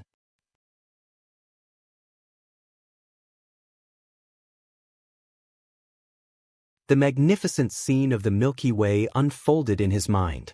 Starting from the underground space of Ocean Sky Cloud City, there were nearly 170 floors. The life sketches of tens of thousands of creatures lit up layer by layer. Stars filled the sky, dense and numerous. Actually, Luo Nan could ignore the vast majority of these areas. He just needed to search for the areas that his mental senses were unable to penetrate. The speed at which the answer appeared exceeded his expectations. It was the high-speed elevator that he had taken before. The elevator next to it was shrouded in a gloomy, dark fog, and a few stars were faintly discernible. At this time, the suspicious elevator had already reached the 130th floor, which was the office area of a multinational corporation. Someone had pressed the button to open the elevator. It had paused for a while, but it would soon resume its upward state. Luo Nan let out a breath. Not too good. Zhang Yingying immediately replied, what happened? There are indeed people coming up, but their strength is unknown. Avoid them. Utilize the advantage of your senses. Don't come face to face with them. If they have sensing abilities and you really can't avoid them, then enter the crowd. Don't give those fellows the chance to make a move. Luo Nan looked around the viewing platform, his lips silently grinning. Right now, there were very few figures on the platform. The so-called crowd certainly didn't exist. Even if it did, he wasn't willing to use innocent people as shields. Finally, he cast his gaze towards the increasingly dusky sky. It would be hard for him to unearth the new secret of gear today no matter what. Speaking of which, he seemed to lack a kind of intuition inherited from his bloodline. This son of his was unqualified. Wasn't that right? This unreasonable thought caused the emotions in his heart to tumble a few more times. He smacked the protective glass heavily, and this action startled Tianxi. Junior? Luo Nan didn't have the mood to give her an explanation right now. He simply said, let's go. Tianxi was stunned. Luo Nan's current behavior and attitude were extremely odd, but she was smart and didn't plan on saying much. She just gave a soft grunt of agreement, taking on a submissive attitude that said, I'll let you decide. Zhang Yingying was quite baffled as well. You're still leading someone? Who is it? Luo Nan didn't respond. He led Tianxi toward the elevator area with large strides. Given the speed of the elevator, he could still avoid the unidentified fellow. But halfway there, a new element appeared within the range of his mental senses. Luo Nan's footsteps suddenly stopped. His mental senses were focused on the crystal pillar. This enormous pillar had a diameter of 120 meters. Tens of thousands of marine life were placed within it, but 99% of them were muddle-headed. Their life sketches were also scattered and scattered. He could just ignore them. There was only a single devil ray. Because it was a mutant, it had a powerful aura, and it didn't know how to conceal itself. Most of its life sketches were exposed outside the nebula. It was extremely eye-catching and outshone others. And because of this, Luo Nan suddenly discovered that this big fellow had left the mid-deep water region that it liked to stay in. It went all the way up, its speed much faster than a high-speed elevator. In the beginning, the location of the Devil Ray was around 30 floors lower than the elevator that hid the suspicious person. But as Luo Nan used his mental clairvoyance, the Devil Ray's height skyrocketed. It broke through the 130th floor barrier in the blink of an eye, and its speed didn't decrease in the slightest. What made Luo Nan even more vigilant was that there was a much more obscure dark mist next to this big fellow. It was hidden extremely well. If it weren't for the fact that Luo Nan was affected by the bright life sketches of the Devil Ray on the mental plane, Luo Nan would have overlooked it. This wasn't some marine product. It was a living person. There was nothing to worry about. Luo Nan immediately changed directions and asked urgently, "Are there any elevators that don't go through Heavenly Ocean Lake?" There were 60 high-speed elevators on the upper floors of Ocean Sky Cloud City. The structure was complex, and Luo Nan's nebula image wasn't particularly good at dealing with inanimate objects. He could only treat a dead horse as a living horse and ask, "There are." Tianxi's response was admirable. She had done her homework earlier. She immediately pointed to the west side of the viewing platform. "There's a row over there. Walk faster. We'll split up when we get there." Tianxi was practically jogging under Luo Nan's urging. She was a bit out of breath. "Is Zhu Maoshuan and the others coming up?" "I'm sorry. It's none of your business." Luo Nan made Tianxi shut her mouth. "You're still acting all high and mighty. If you're in the mood, why don't you take a few more steps?" Zhang Yingying urged Luo Nan from the other side of the communicator. She was mocking Luo Nan, but she was actually stomping her feet in anger. "If you don't have the ability, then don't pretend." "Shuelei, hurry up." Shuelei's urgent voice rang out. "I'll go from the outside." Luo Nan corrected his position and updated the information. "Go to the west side of the building. I'll report the floor at any time. One of them is in the Central District elevator. The other one is in the Crystal Pillar." Luo Nan took out a thumb-sized metal bottle from his pocket as he spoke. He unscrewed the cap with one hand, shook it, and then simply tossed it away. The bottle landed on the ground. It sounded like it was empty. Tianxi couldn't understand what Luo Nan was doing, but her entire body was stung with cold sweat from his words, which were filled with the smell of danger. In the end, she was a smart person. She cherished her life. She didn't say anything, but she secretly turned on the communication function of her wristband. She hesitated for half a second between calling the police and notifying that person before choosing the latter. However, there was no response from the communication device. Tianxi's mind went blank for a moment. She didn't look where she was going during this moment of absent-mindedness, and her high heels slipped down the stairs. She immediately stumbled, but Luo Nan supported her. Luo Nan extended a helping hand, but his feet didn't stop at all. He half-dragged Tianxi forward. Under such circumstances, even though he didn't say a word, the pressing sense of crisis was like a thundercloud wrapped in lightning. It pressed down heavily, frightening one's soul. Tianxi's face was pale. She didn't say a word. She walked 7 or 8 steps in a daze before breaking away from Luo Nan's support. Her hand clutched the painting clip tightly, and her knuckles turned pale. The two walked into the elevator area on the west side. Coincidentally, an elevator arrived before Luo Nan even pressed the button. The bell rang and the metal door opened.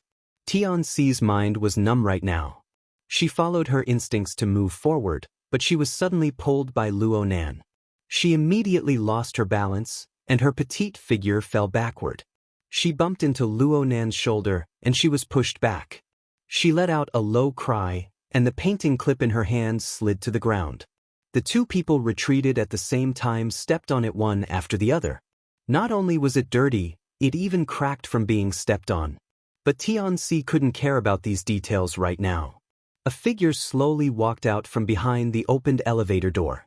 He wore a security uniform and he held a police baton in his hand. The electric current switch was already turned on, and it sizzled. This new type of police baton had the effect of an electric whip. Sparks could be seen flickering. The leaping arcs of electricity possessed an absolute deterrent force from Tianxi's perspective. Since he was a security personnel, why didn't he call for help?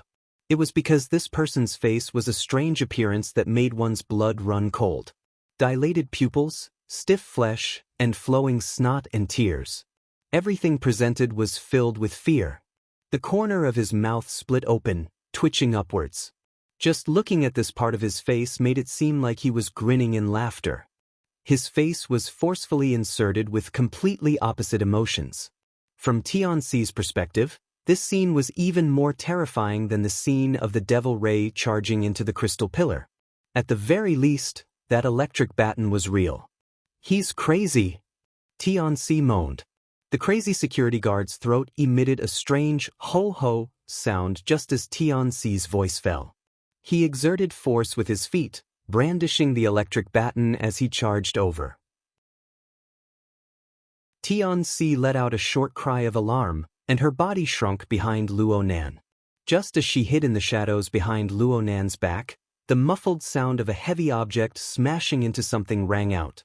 There was also the sound of something rolling. Luonan's figure stood steadily without moving, and he continued to cover the space in front of him.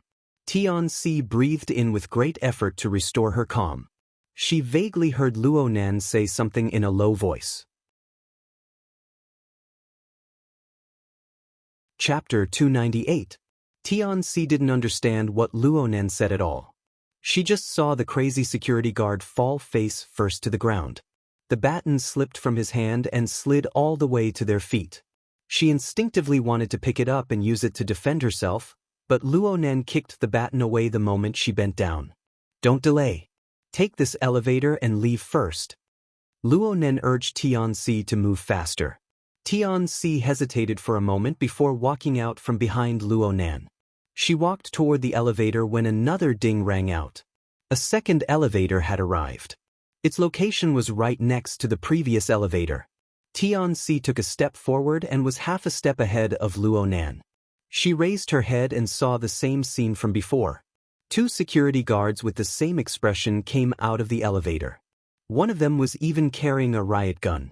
Tianxi's vermilion lips parted when she saw the pitch-black muzzle of the gun, but her throat was choked with fear.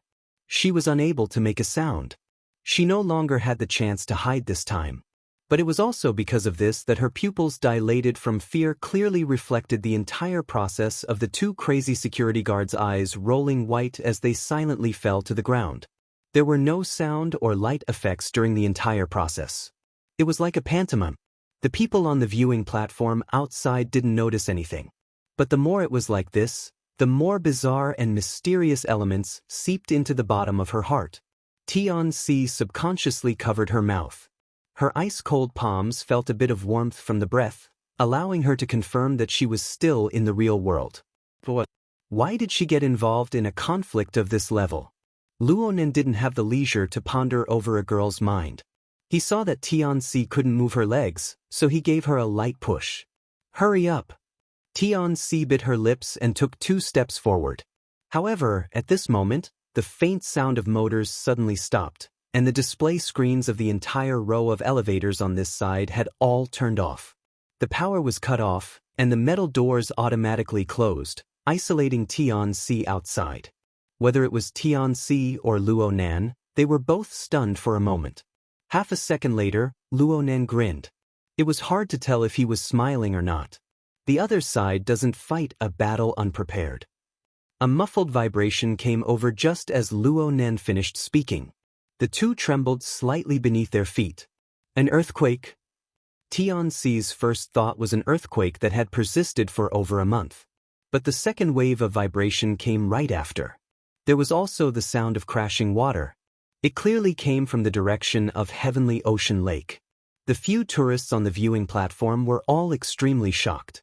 Some stuck their heads in the direction of the swimming pool, while others directly walked over. Tianxi looked over as well, but Luo Nan pulled her away. At the same time, he spoke with Zhang Yingying and split some of his energy to keep an eye on Tianxi. Multiple operations and multiple people taking care of each other. This was a bitter task for anyone. However, Luo Nan dealt with it in an orderly and logical manner. He wasn't messed up at all. In fact, Luo Nan's mind had become much clearer after these 10 days of training. He Yueyin, bamboo pole, paper cut, and the others had imperceptibly clarified many common-sense standards for him. When he encountered a situation and needed to make a judgment, he already had a set of rules about what elements he needed to consider and what he could overlook. Also, the cultivation of the heart lantern of the eye's orifice had allowed his reaction and coordination abilities to advance by leaps and bounds, even though he had yet to reach in-progress results. No matter what situation he faced, he would always be much calmer than before.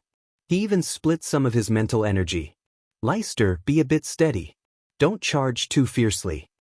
No problem. I'm around the 110th floor. I'll be there soon. Shui Lei's breathing was steady, but his mood was clearly a bit tense. Luo Nan comforted him. It's okay. I've already taken down 3 of them. Puppeteer's move is useless against me. He arrived in front of the fire escape passageway as he spoke. He was just about to push the door open when he suddenly felt that something was wrong.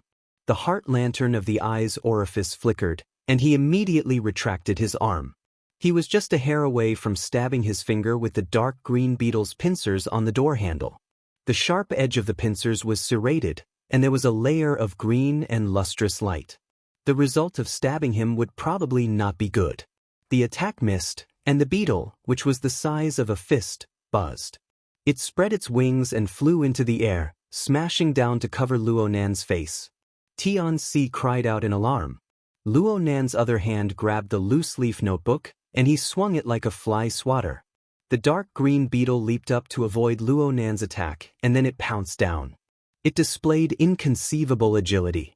Luo Nan saw that the force of his attack was exhausted, and he was no longer able to block it. A thin piece of paper floated out from between the pages of the notebook in Luo Nan's hand. It lay horizontally in the path of the beetle's attack. It transformed out of thin air, contracting like a spring, and then it burst open to reveal a small and exquisite figure. It flew high into the air and kicked the beetle far away. The small and exquisite figure landed on Luo Nan's shoulder. It was actually a small paper man the size of a palm. It had all 4 limbs, and its face was muddle-headed. Its body was only a thin layer, but it just so happened to adopt a fist stance. It was extremely intelligent amidst its strangeness. The chain of changes could be said to be like a falcon descending from a hare. Tianxi's cry of alarm had only just begun. Things were far from over. Not only did the beetle that was sent flying waver a few times, but it pounced over again. 7 or 8 beetles flew out from the crack in the door of the fire escape passageway. It was as if they were carved from the same mold. They buzzed with the sound of flapping wings, and they pounced over in unison. They were a dense mass of darkness, and it made one's scalp go numb. Luo Nan's figure hastily retreated, and he even pulled Tianxi along with him. The small paper man on his shoulder soared into the air even earlier. It was like a valiant boxing master. It faced the enemy head-on without the slightest fear. It punched and kicked, and each strike was heavy. It sent 3 flying in a row, stopping the momentum of the beetle's attack. But no matter how valiant and tenacious the small paper man was, it was still outnumbered when faced with the beetle swarm. Its figure was not inferior to the beetle swarm, and it didn't possess the ability to fly. It had no choice but to borrow strength from the beetles. It was greatly restricted, and soon it was in dire straits. One of its arms was torn off, and it floated to the ground. Fortunately, the beetle's reactions were not sharp or astute. They were confused by the small paper man's aura, and they all fell to the ground. They gathered in a circle, and because they were small targets, they hindered each other, giving the small paper man time to struggle. Luo Nan retreated all the way, but his gaze never left the small battlefield. He asked, "Is controlling beetles a skill of puppeteer?" Zhang Yingying didn't answer immediately. A sharp beep rang out. It was Zhang Yingying smacking down with her palm. The car horn blared. She was rushing over, but Luo Nan's words woke her up. She couldn't control herself and said angrily, "It's Black Beetle. That idiot. His heart is even smaller than a beetle's." Black Beetle? Luo Nan remembered this fellow. It seemed that Black Beetle was one of Zhang Yingying, Bamboo Pole, and the others who played the game together. During the operation to encircle the human-faced arachnid at the Limestone Water Village pub, Black Beetle had swung his hands and left because he was dissatisfied with Yuan's blunt and outspoken style. Later, Black Beetle vented his anger on Luo Nan because of the matter of the operation score. He directly made a phone call to threaten Luo Nan. Luo Nan really didn't know how Zhang Yingying and the others were able to play with such a character. Right now, Black Beetle had already made his move, and he was going against Luo Nan. His position was very clear. Zhang Yingying went silent for a few seconds after she spoke. Her voice was a bit low. She didn't mention personal matters. She just said, "Don't treat him as a wizard. Pay attention to his close-range attacks. His speed definitely isn't fast, but his transformations are strange. His explosive power is strong, and many of his techniques are dipped in poison." Luo Nan's gaze cut across the mass of beetles. "That's really bad. Alright. Is he an activation class?" "What?" Zhang Yingying didn't react for a time. "Soul strength activation. It's the type that Papercut excels at. Aren't they divided into the control style and the activation style? I think this move of his is quite similar."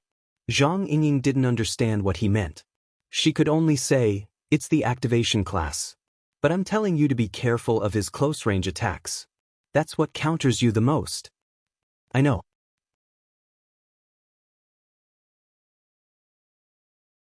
Chapter 299. Luo Nan's response really didn't meet Zhang Yingying's expectations. She slapped the steering wheel again. "What the hell are you playing it down for? Haven't you been attending classes all this time? You don't even understand the most basic analysis of victory and defeat. What the hell are you playing for?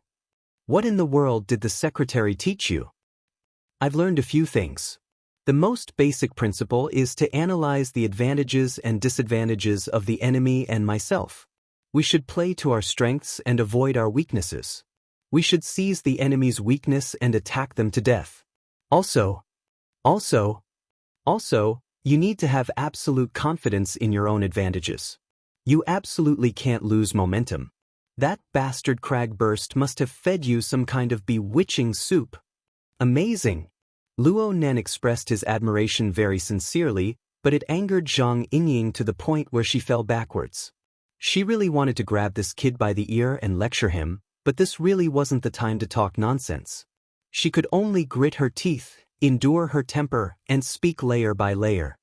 "Let me tell you, your advantages are all long-range, and most of them are on the mental plane. Right now, Black Beetle and the others know everything about you, and their strength is far above yours. Most of your foresight abilities like mental senses have been crippled. You still have a mental attack technique, right? It looks pretty good, but if the opponent is on guard, it's not hard to specially prepare a layer of countermeasures. They've already reached this step. Why would they be afraid of putting in more effort?"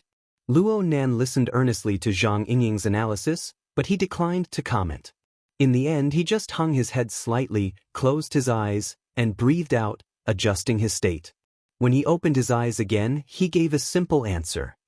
"I'll do my best not to meet them face to face." Level 125. Xue Lei took the initiative to interrupt. He also reminded the two that it was better to act than talk. If they continued to toss and turn, Black Beetle would really come charging over. "Got it." Luo Nan responded.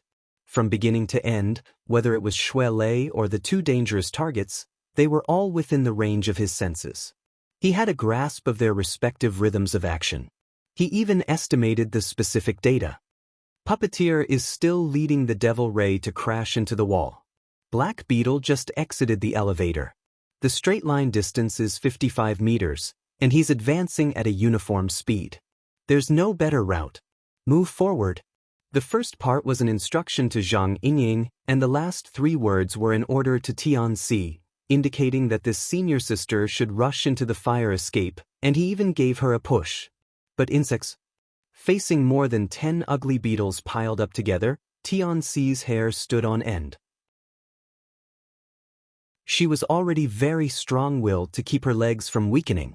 Easier to deal with than humans. Though Luo Nan said this, he still shook his notebook. The pages split apart and another small paper man jumped out. It wandered around the outside of the beetle pile, helping its companion to disperse the pressure and making the fight even more lively. Tianxi was unable to smile at all when she saw this mini and even comical battle scene. Ever since the start of the crazy security guard, Luo Nan had always been a bewitching core that clutched at her heart. Luo Nan would occasionally glance at her, but it made her heart beat faster. Most of this was due to the effects of fear. But she also remembered what Luo Nantong had said during the call. Under such circumstances, this young man, who was 6 or 7 years younger than her, did not need to hide anything. All his worries and considerations were open and frank. Because of this, the flavor of leniency that came after calm contemplation clearly appeared. Luo Nan didn't wish for her to become a hostage. It wasn't that there was any friendship between the two. It was just that it would bring trouble. But how could a truly emotionless person consider this? Tianxi thought of that person. She had already contacted him countless times after the incident, but he didn't pick up. He completely ignored her. Comparing the two, the callous and deep core behind his exquisite brows could be seen even more clearly. Tianxi found it strange that she was still able to think of these things in this critical situation. Perhaps this was the nature of women?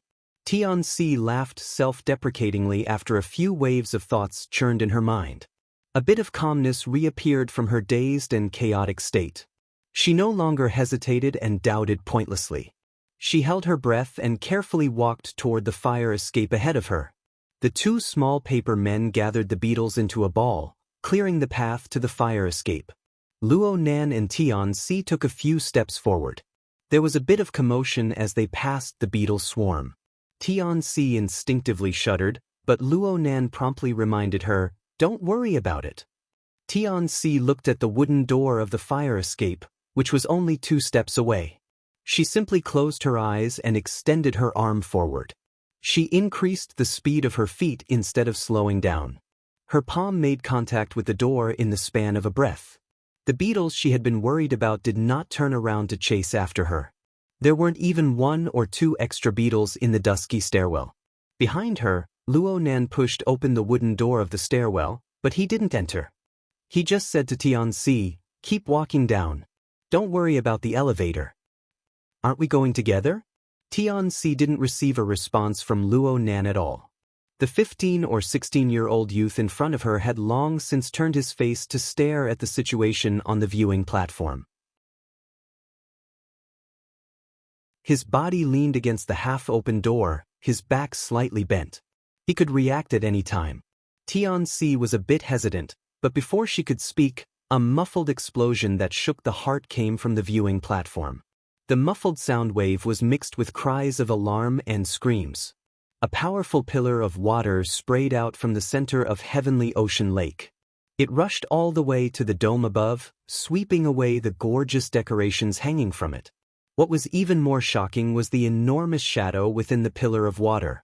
It seemed to make a flip while sticking to the dome before falling down heavily. The pool water violently surged out, washing away many of the surrounding furnishings.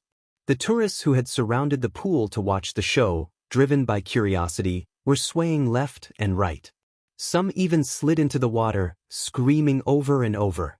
The viewing platform was a complete mess. "You're quite strong. Why aren't you leaving yet?" The situation before her eyes, as well as Luo Nan's reminder, made the stupefied Tianxi finally understand the meaningless role she played in this storm. She gritted her teeth, turned around, and rushed down the stairs. Her heels clattered against the ground, and soon, she disappeared without a trace. Puppeteer's methods had caused the viewing platform to be in a state of chaos. Even the beetles in front of the fire escape were in an uproar. It was as if their intelligence had jumped 2 levels in an instant. Most of the beetles flew up, and most of the paper men, who were unable to levitate, were useless. The highly intelligent beetles broke away from the stupid situation and took advantage of the situation to confirm their target. A dozen or so pairs of compound eyes locked onto Luo Nan, who stood at the entrance to the fire escape. They made slight adjustments, and they swarmed over with a buzzing sound. The dense black mass had the style of a horror movie. Luo Nan didn't react in the first instance. His gaze didn't even fall on the bodies of the numerous beetles.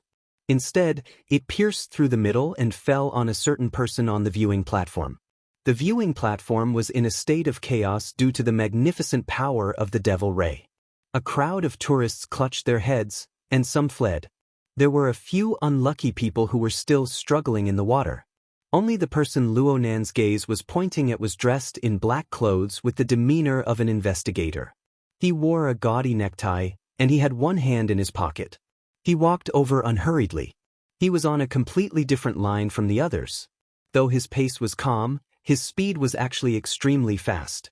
It was as if he possessed the length contraction technique. This manifested his outstanding body control and coordination. This was the black beetle. Right now, the distance between the two didn't exceed 40 meters. A well-trained ability user could easily discern the target at this distance.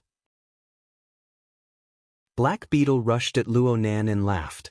5 colored stripes were engraved on his black teeth, sending a treacherous and sinister power through the air. The speed of the pouncing beetle swarm actually increased by several times. Luo Nan's eyes were half closed. The impending dangerous situation seemed to be covered by a layer of mist. It was not all that clear. But the heart lantern flickered within his brain, reflecting the flying and crawling trajectories of every beetle, and it made predictions. The trajectories crisscrossed and extended, and a layer of incorporeal spider web was laid out. Luo Nan resided in the center of the spider web. The movements of any beetle would be reflected in his mind, and the beetle would crawl on the spider web. The beetle would slow down when it collided with the spider web. It wasn't that the speed of the beetle itself was reduced. Instead, Luo Nan's judgment and consciousness, which was brimming with foresight, caused the level of movement of the beetle to drop by a level. This was a newly learned skill. It was an application of the heart lantern of the eye's orifice. At the same time, the mental senses that had fused with his instincts displayed their effects. It was just as Luo Nan had deduced. These fluttering beetles were no different from the small paper men on the ground in a practical sense. They were just mediums for the activation of soul strength. They were carriers of the operational structure of core energy and information. Luo Nan's mental senses illuminated the special configurations of the bodies of each beetle, and they were all reflected one by one. Even though there was a certain difference from the prismatic structure that he had come into contact with the most, Papercut's course had touched upon several basic transformation modes. Therefore, the changes in the core structure of the beetles, including their corresponding rhythms, entered the scope of Luo Nan's clairvoyance. Not a single strand of it was reflected into his mind. Just like that, his mental senses and the illumination of the heart lantern fused together. The spider web, which originally only involved the movement of objects, suddenly merged with many more layers. It was densely packed, layer upon layer of obstacles. The flying and pouncing beetles immediately slowed down by a level. In the domain of reaction, a beat slower was the difference of an entire world. All sorts of changes were synchronized with the control center of Luo Nan's body. Luo Nan responded according to the level of danger. What Luo Nan did was to step sideways to make way for the entrance to the fire escape passageway. He added more force to the automatic rebounding wooden door. This was a simple set of actions, but the most rare thing about them was that they were clearly layered. They weren't messed up at all, and they gave off a feeling of calm and unruffled. This was the full embodiment of body coordination. Half of the effects of cultivating the heart lantern of the eye's orifice over the past 10 days came from this. The door closed heavily. Through the glass of the door, Luo Nan could see the beetles unable to dodge in time. They collided headfirst into the door, and the crackling sounds of impact were quite crisp. Of course, this wasn't enough. These beetles weren't made of steel, so a normal impact wouldn't be able to injure them. Luonan didn't hope that this attack would succeed. He just used the door to block, and then he ran down the stairs. His eyes remained half-closed as he ran, and an incorporeal spider web revolved around him in the void. Above his head, on the familiar mental plane, a vicious and ugly shadow responded to his summons. It appeared by his side, occupying the center of the spider web. Its 6 eyes circulated with brilliance as it absorbed information from all directions. It was none other than the executor who had gotten rid of the 3 crazy security guards. The human-faced arachnid.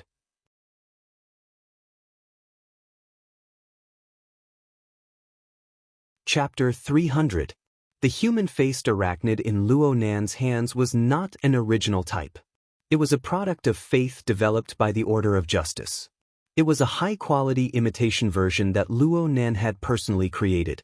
He had created and used it back at Frost River Reality. It was quite easy to order it around. Unfortunately, it was later destroyed by Wang. Luonan had already forgotten about this matter with the passage of time. He never expected that Fairchild would send someone to deliver a small bottle of raw materials for some unknown reason before he went back to report. It was the metal bottle that Luonan had just thrown on the ground. Of course, the actual application of the human-faced arachnid still needed to mix in some negative emotions as a catalyst. This was not difficult for Luonan. The Wraith sign remained within the Blood Flame Order, making it difficult to summon. This imitation human-faced arachnid could more or less serve as a substitute. The human-faced arachnid had locked onto all the threatening targets with Luonan's mental senses. The reason why it did not make a move was because Luonan had an unreliable feeling through his observations of the life sketches.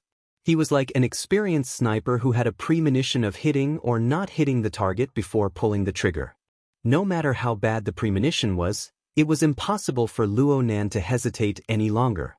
With a thought, the human-faced arachnid spat out an incorporeal shockwave. The shockwave passed through the insects that lacked the light of intelligence. It penetrated through all the barriers of the human body and bombarded the soul body of Black Beetle, who was closing in endlessly. A visible tremor appeared on Black Beetle's body as soon as the attack hit. His advancing figure turned slightly sluggish, but that was all. He was just stunned for a moment.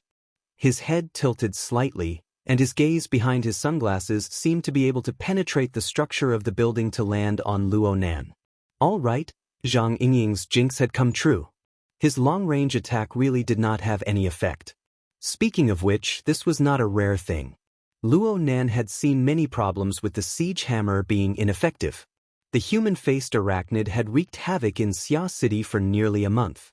Everyone gradually became aware of the methods it specialized in. Every power revolved around its existence, and the Order of Justice was able to create a faith product. How could they not allow others to create similar mental defenses? Luonan was just stunned. He did not feel depressed or flustered. He had already reached the 141st floor. He hesitated for a moment in the stairwell before walking out of the fire escape passageway. There was no one else on this floor. Inside the building, 99% of the lighting in the public area revolved around the crystal pillar, emitting a dreamy blue light. Luonan's gaze swept over as well. The waves had yet to calm down, but the magnitude of the tremors was decreasing. The Devil Ray's silhouette was nowhere to be seen. Thoughts spun in his mind, but his feet did not stop. He walked straight along the edge of the crystal pillar and quickly walked toward the elevator in the central area. This series of actions was very exhausting, and his breathing was slightly ragged. Just as he reached the middle section of the crystal pillar, 2 loud thumps came from the stairwell behind him. The doors above and below opened one after another in just 2 seconds. Black Beetle, dressed in formal attire, walked out with large strides and let out a sharp whistle that carried a hint of mockery. Luonan turned around just in time to officially meet this person face to face. Black Beetle's appearance didn't bring Luonan any more pleasant surprises. Luonan had long since memorized the details of this person's face clearly through his mental senses. If there was anything different about Ruochang, it would probably be the group of beetles flying around him and the 2 paper dolls in his hands. Clearly, it would be very difficult for the 2 paper dolls to be of any use against an ability user like Black Beetle. Black Beetle's feet did not stop. The muscles on his half-covered face trembled, and his lips split open to reveal the pattern of black teeth. Luo Nan was stunned for a moment before he understood that this was Black Beetle's smile. "Kid, this is our first meeting. I made an appointment with you. You're just a lowly piece of trash who vents his anger by cursing over the phone." Luo Nan spoke very frankly about his impression of Black Beetle. Black Beetle's face instantly emitted a layer of green energy when his self-introduction was stuck. The pattern on his black teeth moved back and forth, and at the same time he exerted more strength in his fingers. The 2 paper dolls, who were already on the verge of death, were kneaded back and forth. Soon they were deformed. In the end, they turned into specks of dust that drifted down from between his fingers. Luo Nan's eyes jumped. A small portion of his 10 days of hard work was gone just like that. Black Beetle noticed where Luo Nan's gaze was directed at and clapped his hands, knocking off the last of the paper. His eyes behind his sunglasses looked straight at Luo Nan. "Your mouth is a lot sharper, but... Activation class? Didn't they say that there's a problem with your interference power? That your progress has stagnated? Those people who deal with intelligence must be joking around." Luo Nan didn't say anything.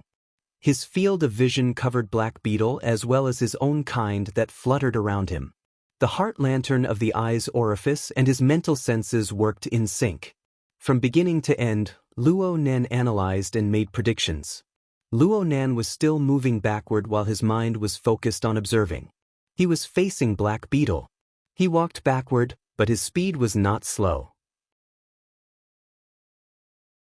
What should have been a comical action was done very calmly and beautifully. This was the result of his body's coordination. Luo Nan definitely wouldn't have been able to do such an action 10 days ago. The wonders of cultivating in the eye's orifice lay in this.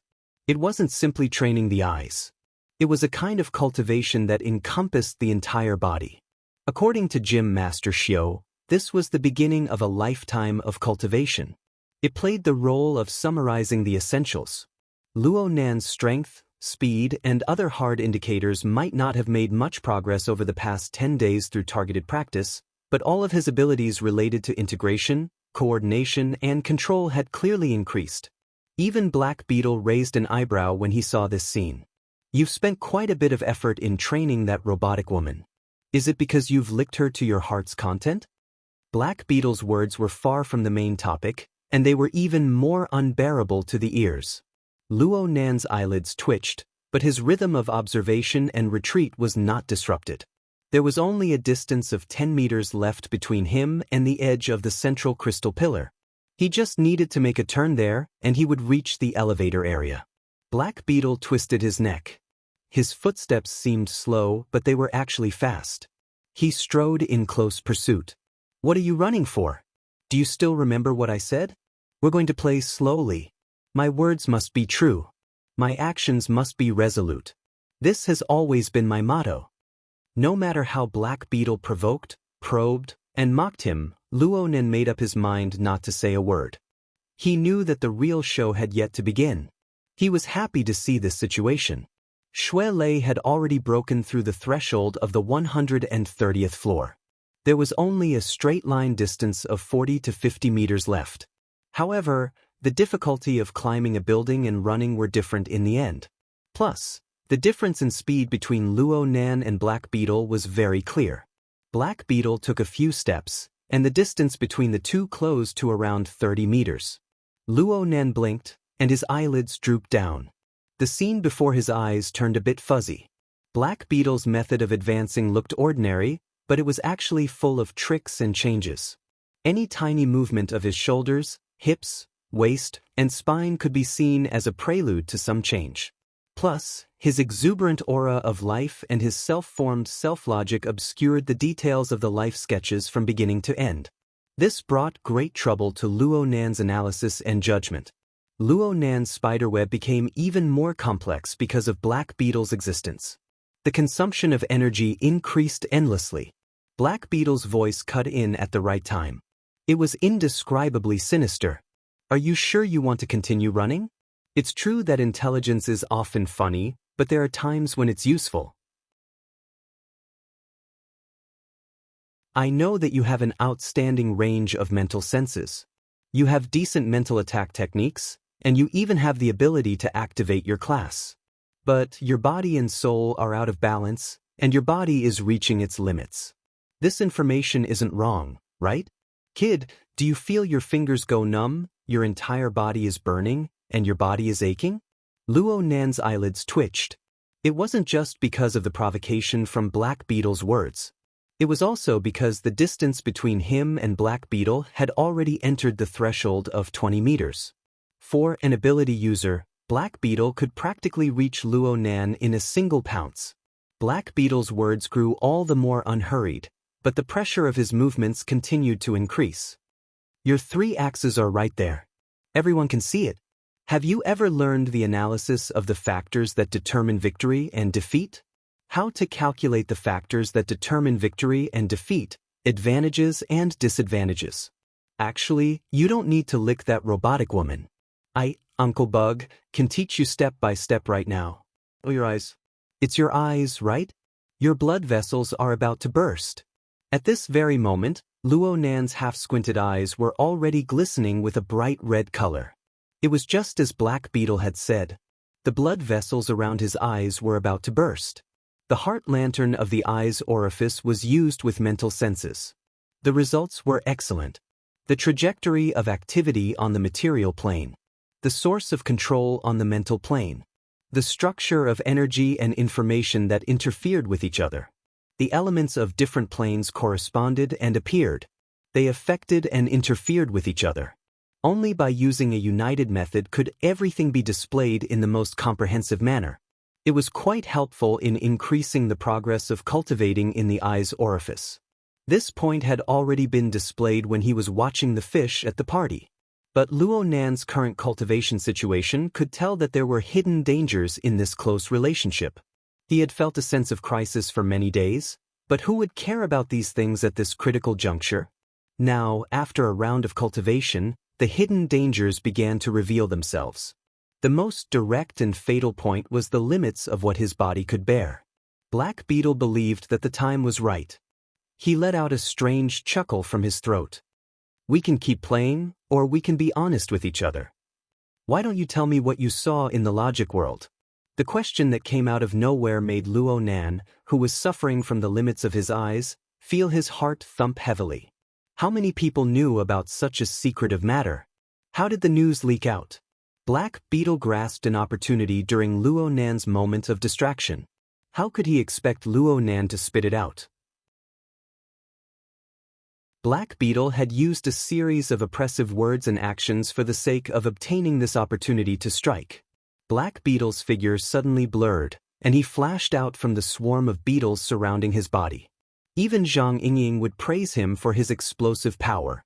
He instantly crossed a distance of nearly 20 meters and clawed at Luo Nan's face. Black Beetle saw that Luo Nan was only an arm's length away, but an attack assaulted him on the mental plane. He's exhausted his limited abilities.